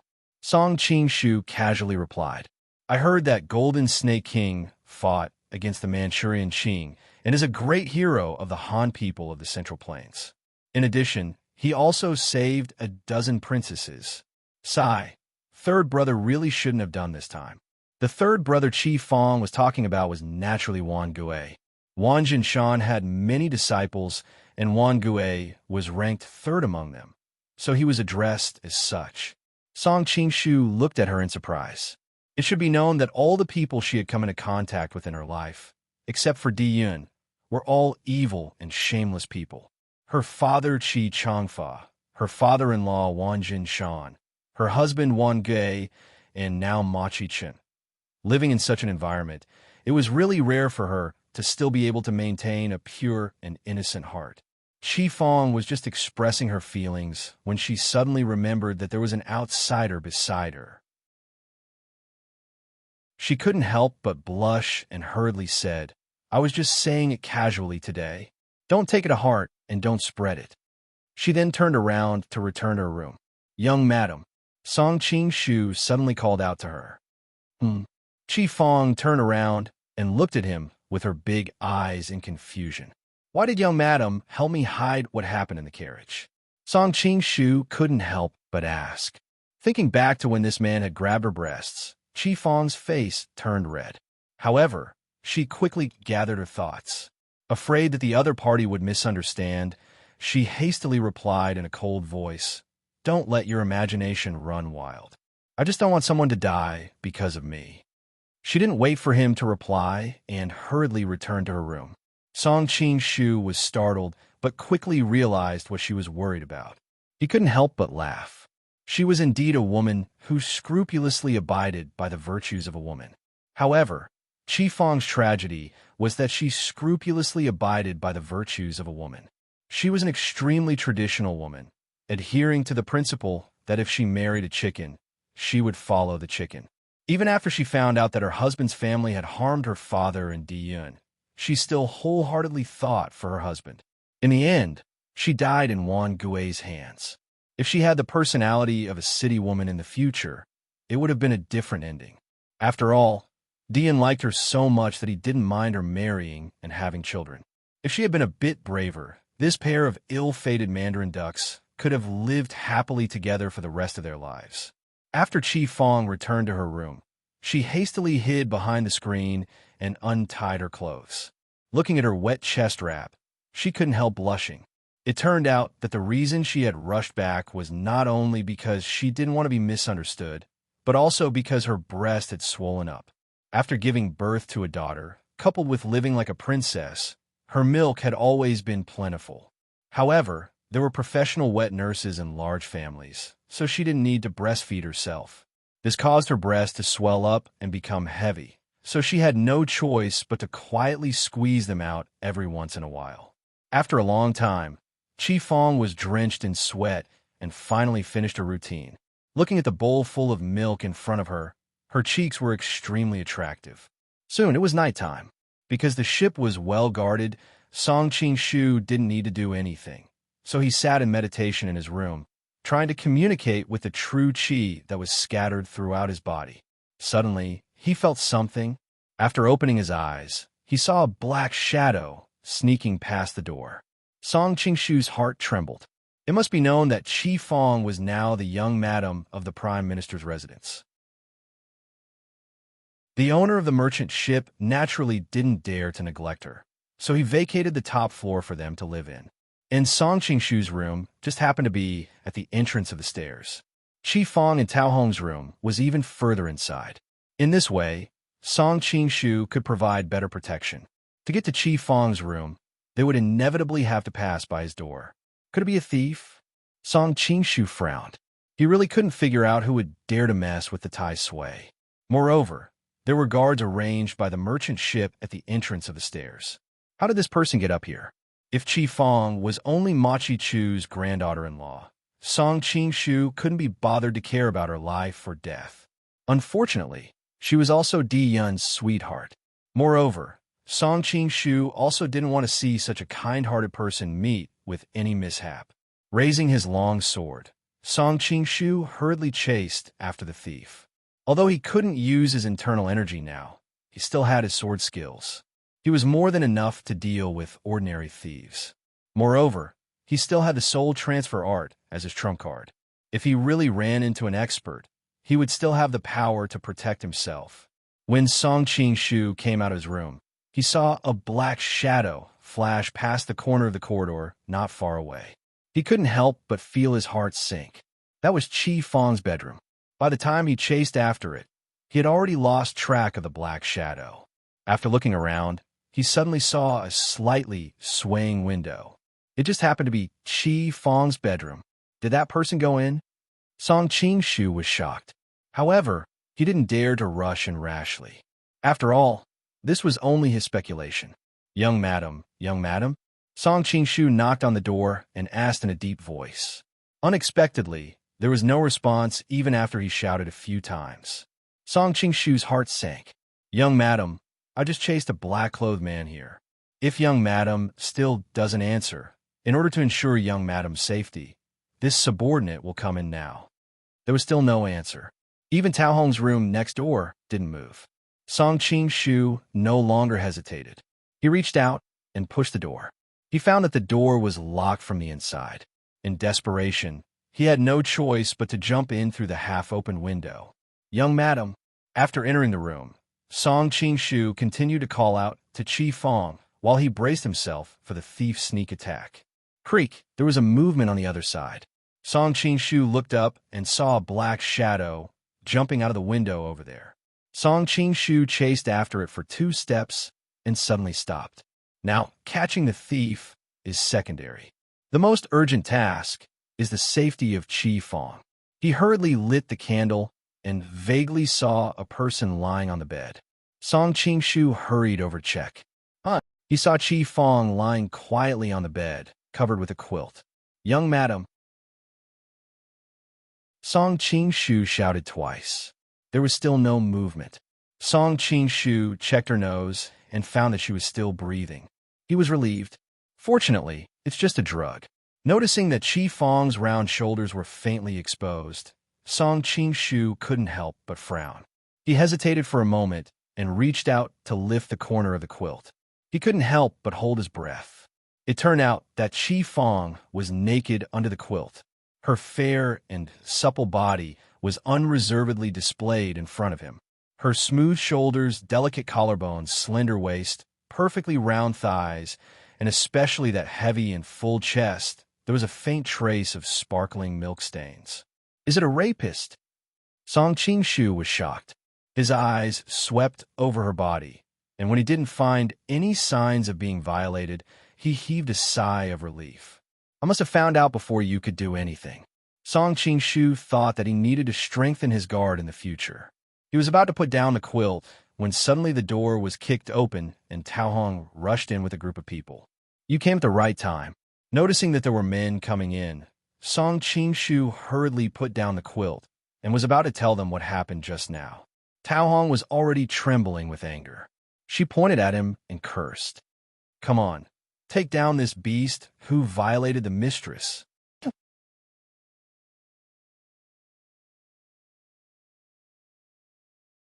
Chapter 1128. Song Qingshu was stunned for a moment, then realized that the current situation was indeed a bit easy to misunderstand. So he hurriedly explained, You misunderstood. I am. Unfortunately, before he finished speaking, a group of people swarmed up and surrounded him, the tips of the swords in their hands flashing with cold light, as if they were going to cut him at any time. Song Qingshu felt strange. How could there be so many people? Wasn't he the only guard accompanying them? Looking carefully from the clothes of these people, he recognized that they should be the guards of the merchant ship. The criminal is someone else. I just came in. Song Qingshu said quickly, at the same time tightly holding the hilt of the sword at his waist. He was on guard. He didn't want to be killed here. However, his temples were slightly sweating. After all, he couldn't use his internal energy. With so many people attacking together, he wasn't sure he could come out unscathed. Fortunately, as a guard of the Prime Minister's residence, these people didn't know his actual situation. They were also afraid of him, so they didn't immediately rush over. But this was only a temporary situation. Song Qingshu understood that this balance wouldn't be maintained for long. After all, they had the advantage in numbers. Once someone took the lead, they would all rush over. The young madam was drugged. Wake her up and ask her, Song Qingshu said quickly. Tao Hong opened her mouth, but the other party's words were reasonable. She couldn't refuse, so she could only order those people, watch him. Then she ran to the bed to wake Qi Fong up. Seeing that Qi Fong didn't respond after she called a few times, Song Qingshu frowned. She was drugged. You can't wake her up like this. Quickly find some water and put it on her face. Tao Hong seemed to have caught something, pointed at him, and said, You even know that the young madam was drugged, and you still say it wasn't you? Song Qingshu sneered. This is common knowledge that must be learned in the martial world. As the Prime Minister's bodyguard, how could I not know? Uneducated people are really terrible. He deliberately pointed out that he was the Prime Minister's guard, just to make these people hesitate to attack. Tao Hong's face turned red from his sarcasm, but unfortunately, there was nothing she could do. She could only wake Chi Fong up first. Tao Hong gets some water and puts it on her face. Chi Fong finally wakes up. What's going on? Chi Fong vaguely saw that there were many more people in the room, so she couldn't react for a moment. It's like this. Tao Hong was about to add oil to the fire when Chi Fong suddenly noticed that she was naked. She couldn't help but scream and hurriedly grabbed the quilt on her body, for fear that there would be a little bit of exposure. How could this be? Chi Fong's mind went blank, and her eyes became dull as she muttered to herself, "Don't worry, young madam. I came in just in time. That scoundrel ran away before he could do anything. Young madam shouldn't have suffered any injuries." Song Qing-shu said, "On the contrary, I'm afraid it's a little inappropriate for so many men to squeeze in a madam's room. Why don't we ask them to leave first?" Okay. Chi Fong wasn't used to being surrounded by so many men. Now that she wasn't wearing any clothes under the bed, she was so embarrassed that she almost found a hole to hide in. "Young madam, don't be fooled by this thief." Tao Hong hurriedly interrupted Chi Fong. Just now, he broke into young madam's room and was about to do something bad. Fortunately, we ran into him. "It's you." Chi Fong turned around and glared at Song Qing-shu. Her beautiful eyes were filled with rage. After all, as soon as she woke up, she was stripped naked, and she was almost violated. No woman could accept such a drastic change. "Young madam, don't misunderstand. I noticed a thief sneaking up the stairs, so I came out to investigate and found that he had entered young madam's room. I asked young madam several times outside the door, but there was no response. I was worried that something had happened, so I came in." Song Qing-shu was not in a hurry, and in just a few words, he restored the situation just now. Chi Fong frowned slightly, and for a moment, she was also puzzled. "You make it sound better than you sing." Tao Hong sneered. "It's obvious that you are bold. At night, I accidentally found you sneaking into young madam's room. Unfortunately, I am a weak woman, and I dare not come out to stop you. My life is small, but if I can't save young madam, I will die 1,000 times. So I hurriedly ran down to find Mr. Du and asked him to summon his guards to rush up together. I just happened to see you preparing to do something bad to young madam. The Mr. Du she mentioned was the owner of this merchant ship. After all, the world was in chaos. It would be difficult for a person who traveled all over the world without some bodyguards." Song Qing-shu was shocked and angry. "What nonsense are you talking about? With which eye did you see me? I just knocked on your door, but there was no movement inside. I thought you were also drugged." His mind turned quickly. Why did Tao Hong say that she saw me? Could it be that the thief had deliberately changed my clothes to confuse her? Or this was originally a conspiracy against me? But now he was Brother Xiong. He had specially inquired about him before. Except that he did not get along well with Zhang Quan. He did not have any enmity with anyone. But even if it was Zhang Quan, in order to frame him, he made such a big scene and even involved the mistress. Did he have such courage? Chi Fong was drugged, and now she still felt a splitting headache when she woke up. Hearing Tao Hong and Song Qing-shu's different statements, her expression was also surprised and uncertain. "Mr. Du, is what Tao Hong said just now true?" The fat middle-aged man respectfully saluted. Replying to young madam's question, just now Tao Hong did run to me in a panic, saying that a thief had broken into young madam's room. I hurriedly brought some people over and just happened to see guard Xiong standing in front of young madam's bed. He secretly complained in his heart. This time, he was very happy to send the young madam of the Prime Minister's mansion back to Linen. He just thought that he had a connection with the Prime Minister's mansion. Who knew that something would happen on the first night? How could he explain it to the Prime Minister's mansion? At this time, Tao Hong spoke again. "Brother Xiong, you just said that you saw someone coming up the stairs, so you came out." "Yes." Song Qing-shu replied faintly. He had calmed down. Tonight's matter was clearly a trap. As the saying goes, soldiers with arms, water with an earth weir, water with an earth weir. He wanted to see what tricks the other party was playing. "That's strange. Mr. Du's people have been guarding at the bottom of the stairs. Did they see anyone coming up? Taohong looked at Mr. Du. Absolutely not. Mr. Du said while wiping the sweat on his fat face. I was worried that some people would disturb Madam's rest. So, I specially order my men to guard below and not allow anyone to come up to disturb. Shi, Wang Er, you also live in a room at the top of the stairs.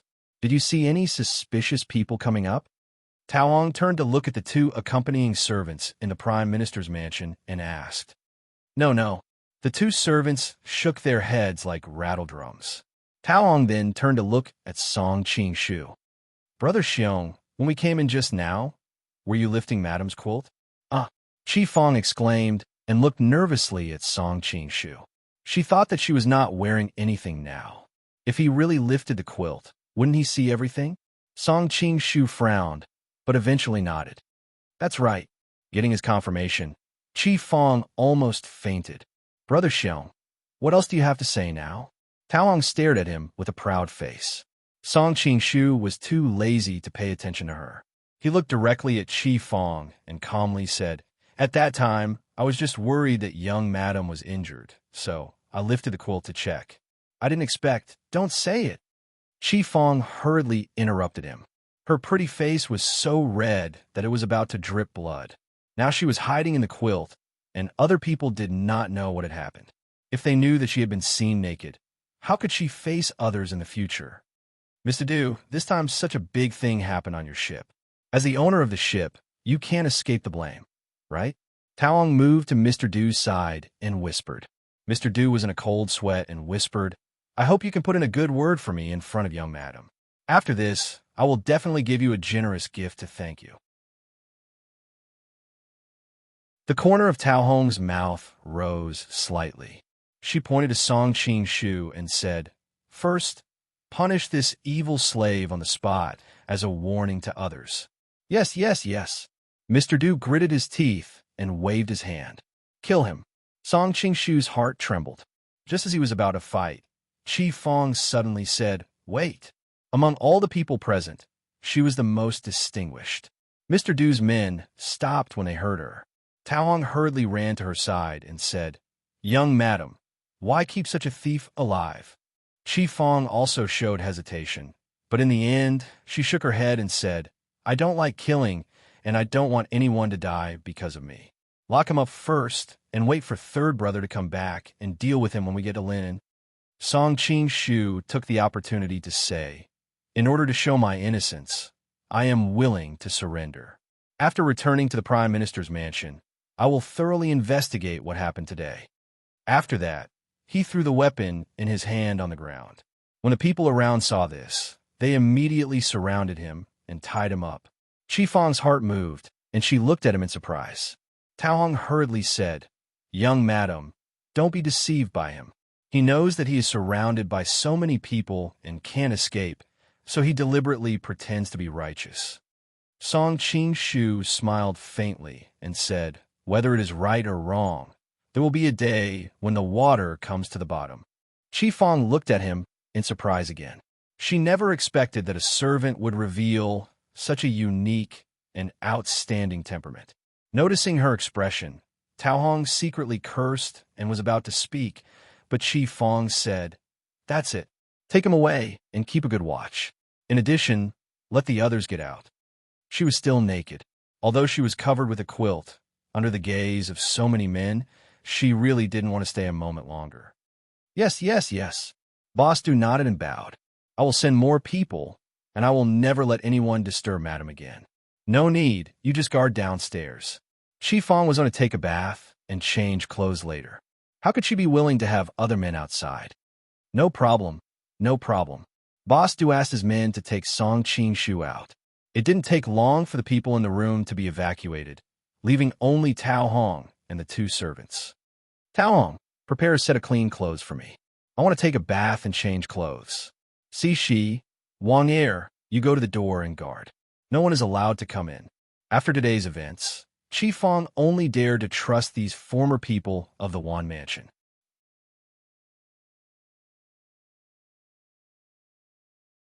Chapter 1129. Song Qing-shu was taken to a cabin on the bottom floor by Mr. Du's men. They pushed him in and closed the door. Obviously, they didn't want to talk to him too much. Now that he thought about it, he was a suspect of sexually assaulting a female member of the Prime Minister's mansion, and he was also a guard of the Prime Minister's mansion. Mr. Du would rather know as little as possible about the internal affairs of these big shots. Song Qing-shu, on the other hand, remained calm. He sat cross-legged in the room and began to regulate his breathing. Tonight's incident was obviously a trap, and the other party would definitely not let it go. Instead of making wild guesses without sufficient information, it was better to wait for the other party to come to him. He didn't worry about any danger. After all, he had the Soul Transfer Grand Spell, which was his trump card. Even a master could be caught off guard. Moreover, according to his observation, the people on the ship were just ordinary servants and guards. However, just in case, he still began to think about how to recover his strength.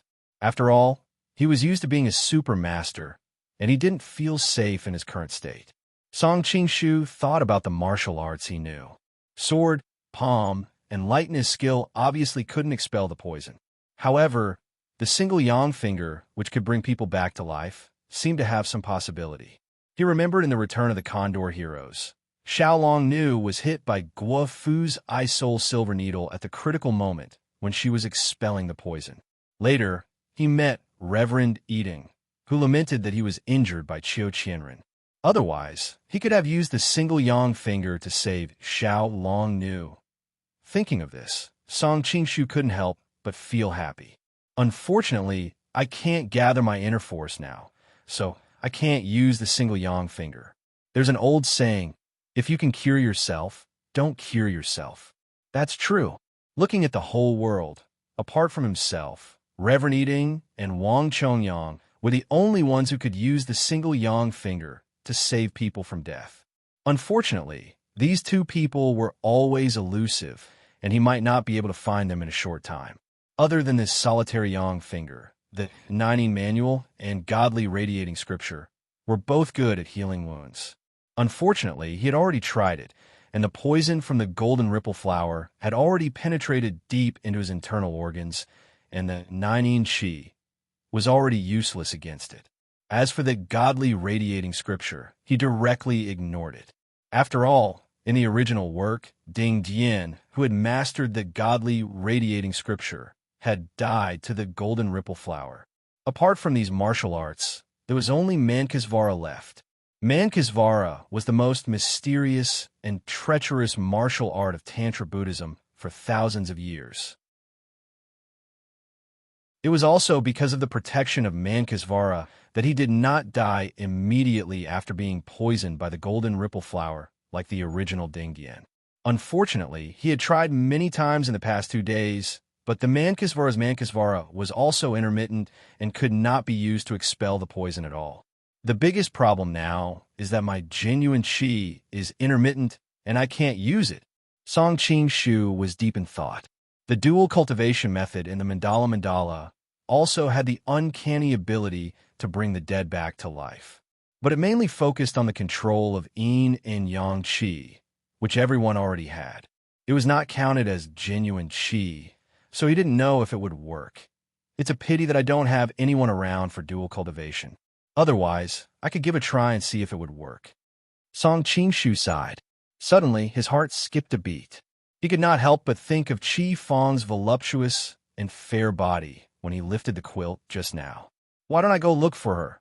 With this thought in his mind, Song Qing-shu felt as if there was a little devil tempting him. Now that she's almost unguarded, it'll be a piece of cake to get her.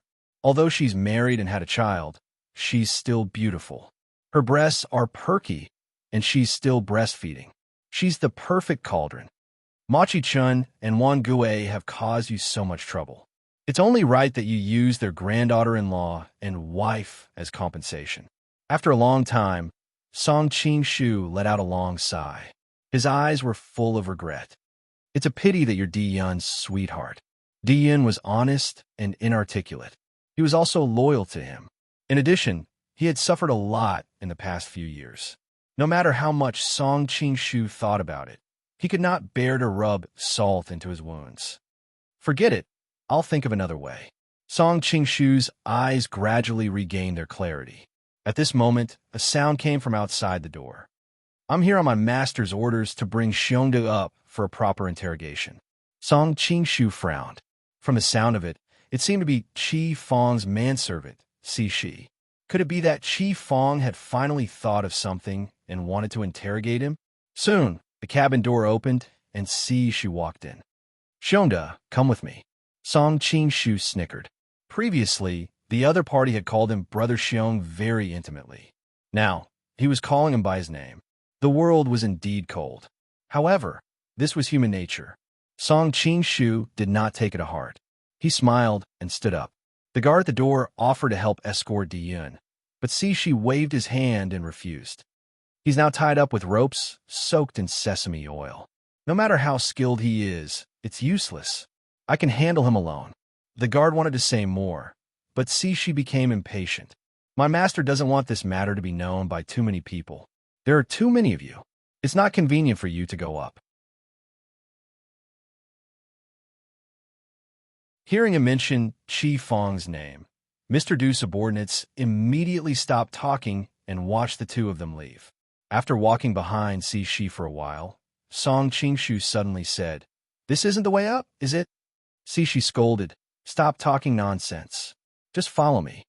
Song Qingshu sneered inwardly. It seemed like he was right. The fox was finally showing its tail. Si Shi led him all the way to a secluded area at the stern of the ship before stopping.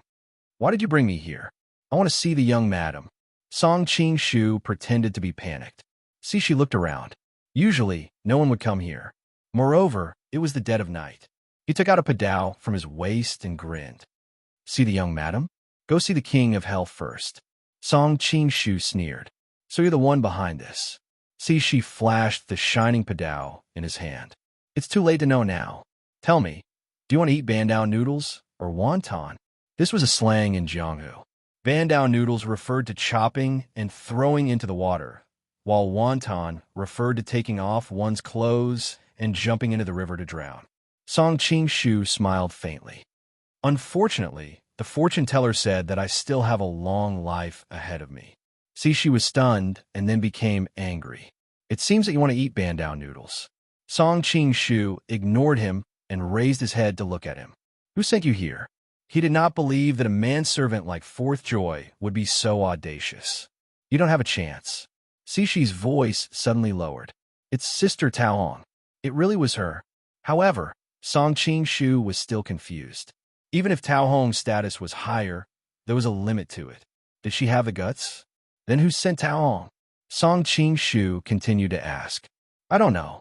Si Shi's eyes were blank. It was obviously because of the soul-shifting spell. "Help me untie the rope first." After untying the rope, Song Qingshu asked again, "Why did you dare to help Tao Hong harm the mistress?" It should be known that this was a society with a strict hierarchy. If a servant offended a superior, the punishment would be unprecedentedly severe. Si Shi's face turned red. "Tao Hong is Master One's concubine. I was muddle-headed and couldn't help but sleep with her." Song Qingshu frowned slightly. He had a rough idea of what was going on.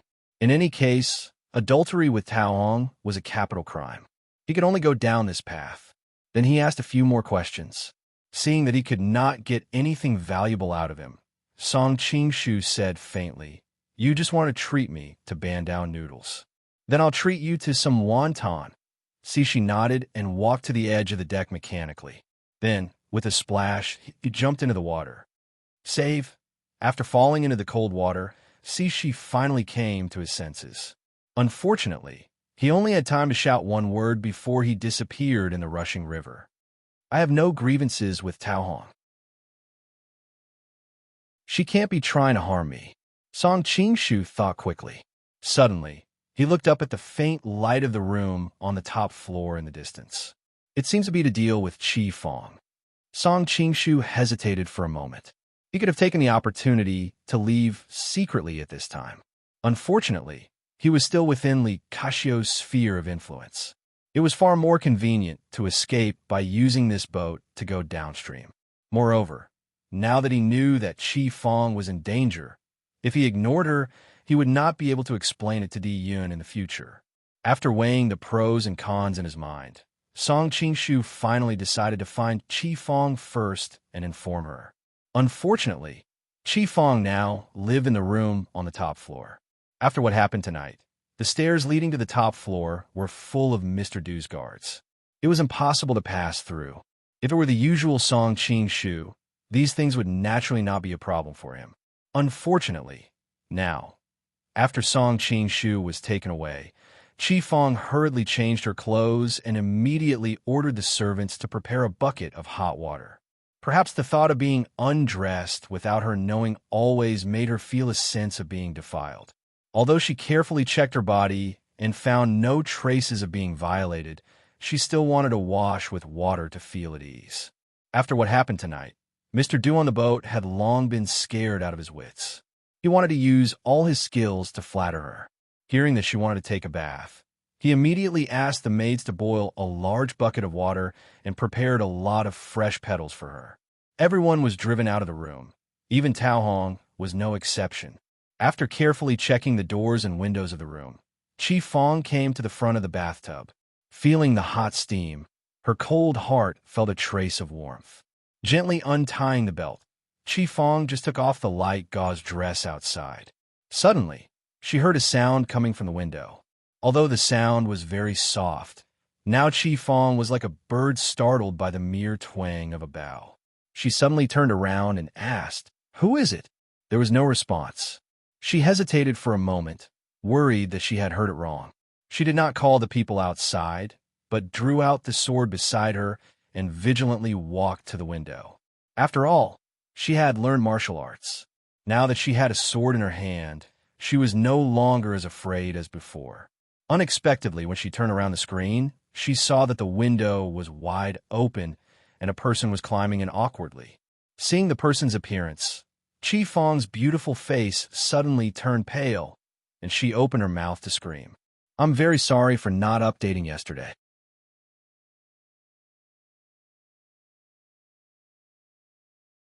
Chapter 1130. It was Song Qingshu who was climbing in through the window. Because the normal way up the stairs was heavily guarded, he could only go around to the other side and try to climb in under the cover of darkness. Unfortunately, he was no expert rock climber. After several attempts, he had to give up completely. He could only change his way of thinking and see if he could use lightness skill.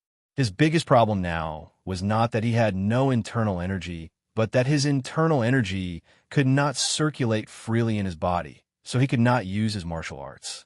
But like Duan Yu, after trying 8 or 10 times, he could always use his internal energy for a moment. Although it was fleeting, it was enough for him to use lightness skill. After countless failures, Song Qingshu finally recovered his internal energy for a moment. His whole body became as light as a swallow, and he leaped to the top floor of the room, dozens of feet above the ground. But just as he flew outside Qi Fong's window, the internal energy in his body suddenly disappeared. Fortunately, he reacted quickly and grabbed the windowsill. Otherwise, he would be crippled even if he did not die from the fall from such a high place. Looks like I can't risk using lightness skill in the future. Otherwise, I'll be the first lightness skill master in Jianghu to fall to his death. What a joke. Song Qingshu looked down at his feet and suddenly felt terrified. His hands hung on the windowsill, and his whole body was suspended in the air. It took him a lot of effort to climb into the window. Just as he struggled to climb out of the window, he looked up and saw Qi Fong not far away. His heart skipped a beat, knowing that if the people outside were alarmed, he would be in trouble. He didn't know where he got the strength from, but he rushed forward and threw Qi Fong to the ground. At the same time, he covered her mouth tightly with his hand. Woo-woo! Qi Fong was greatly shocked in her heart. Originally, she was still dubious about whether or not Xiongda was the culprit. But in the current situation, how could she still have any doubts? She hurriedly opened her mouth to shout, but unfortunately, her mouth was tightly covered by Xiongda's hand, and her cries for help all turned into low whimpers. At the same time, she struggled with all her might. After all, she had learned martial arts, so she was not as delicate as ordinary ladies. She twisted her body like a female leopard, trying to get out from under his body. Unfortunately, the woman's body was naturally weak, so after her hands were held down tightly by the man on top of her, she couldn't move at all. In a moment of desperation, she lifted her leg and rammed it towards the man's lower body. Song Qingshu immediately broke out in a cold sweat. Fortunately, he reacted quickly enough. At the critical moment, he used his legs to clamp the other party tightly. Otherwise, if he were to suffer such a vicious blow, the women at home would probably become widows. Although Qi Fong looked like she was living a comfortable life, her body was full of energy because of her martial arts training. Her whole body was still twisting and struggling. If it wasn't for Song Qingshu pressing her down with his body weight, he might not have been able to hold her down now that he couldn't use his inner force. Song Qingshu suddenly felt a little strange in his heart. At this time, Qi Fong had taken off her coat and was only wearing a close-fitting shirt. It was completely unable to conceal her energetic body. The astonishing elasticity that came through the clothes, the faint body fragrance of the young woman, and the fact that she kept twisting under him, made Song Qingshu awkwardly realize that he was actually responding. Qi Fong's body trembled, as if she had also sensed something. Then, she began to struggle even more desperately. Song Qingshu vaguely felt that he couldn't control her anymore. In his heart, he knew that if he alarmed the people outside, he would be in big trouble. Helplessly, he could only say in a low voice, "I'm Di Yun's friend." Hearing his words, Qi Fong stopped struggling and looked at him with a puzzled expression. Song Qingshu then said, "I'll let you go right now, but don't scream. If you agree, just blink your eyes." As expected, Qi Fong kept blinking and tried to nod at the same time. Only then did Song Qingshu slowly remove his hand from her lips. "Are you really seeing your brother's friend?" As expected, Qi Fong didn't shout. Instead, she asked anxiously. It must be known that her relationship with Di Yun was only known to the people of the Wan residence. Big Xiong was a guard of the Prime Minister's residence, so it was impossible for him to know of Di Yun's existence. "That's right," Song Qingshu answered affirmatively. Qi Fong opened her mouth and was about to speak when she suddenly noticed something. She couldn't help but blush. Biting her lips, she said in a bad mood, "How long do you plan to ride on my body?" Song Qingshu's old face heated up. He hurriedly stood up and reached out to help her up. "I'm sorry. The situation just now is urgent. I had no choice but to do so. If I offended you, please forgive me." Qi Fong refused his support and stood up from the ground. She tidied up her messy hair and hurriedly asked, "Is my senior brother still alive?" She clearly didn't want to discuss the issue just now. Song Qingshu was startled. "Of course he's alive. Who told you that he's dead?" "It's..." Qi Fong opened her mouth and quickly realized something. Her expression suddenly became a little ugly. "The Wan father and son told you, right?" Although she didn't say it, Song Qingshu could roughly guess it. "Don't worry, your senior brother is alive, but what?" Qi Fong suddenly heard about Di Yun's whereabouts. At this moment, she was surprised and happy. It's just that he was wrongly imprisoned. His shoulder blade was pierced, and a few of his fingers were cut off. Song Qingshu sighed. But that's not what saddened him the most. What saddened him the most was that his beloved junior sister eventually married another man. My poor senior brother. Upon hearing about Di Yun's misfortune, Qi Fong's entire body swayed. She hurriedly held onto the table beside her to steady herself. However, she quickly thought of something and said sadly, "How good would it have been if you hadn't been muddle-headed back then?" Song Qingshu frowned. "What do you mean by muddle-headed?" Qi Fong bit her lip and finally shook her head. "I don't want to remember what happened in the past." Song Qingshu said in a deep voice, "Although I don't know what happened in the past, I can tell you that Di Yun was wrongly accused. Although he was more familiar with the original work, the city-linking technique was a relatively unpopular novel. It was impossible for him to remember every detail. He only remembered that Di Yun was wrongly accused by the Wan father and son and was imprisoned, but he couldn't remember exactly how the Wan father and son had framed him." "You said that senior brother was wrongly accused? What exactly happened?" Fang's heart thumped, and she hurriedly asked, I don't know the specifics. I only know that one Gue lusted after your beauty and framed Di Yun, leaving you in the Wan residence. Song Qing-shu answered. Fang felt dizzy and her vision darkened. The other party's words were like sharp knives stabbing into her heart. She couldn't help but cry out, I wrongly accused you. Wrongly accused you. However, when she thought about how her husband had always been gentle and considerate to her all these years, she suddenly began to waver. She thought to herself, could it be that this person, in order to survive, deliberately made up some shocking lies to drive a wedge between us as husband and wife? You're tuning in to the Warrior Lore YouTube channel. Don't forget to subscribe and join us on this journey to catch the most captivating stories.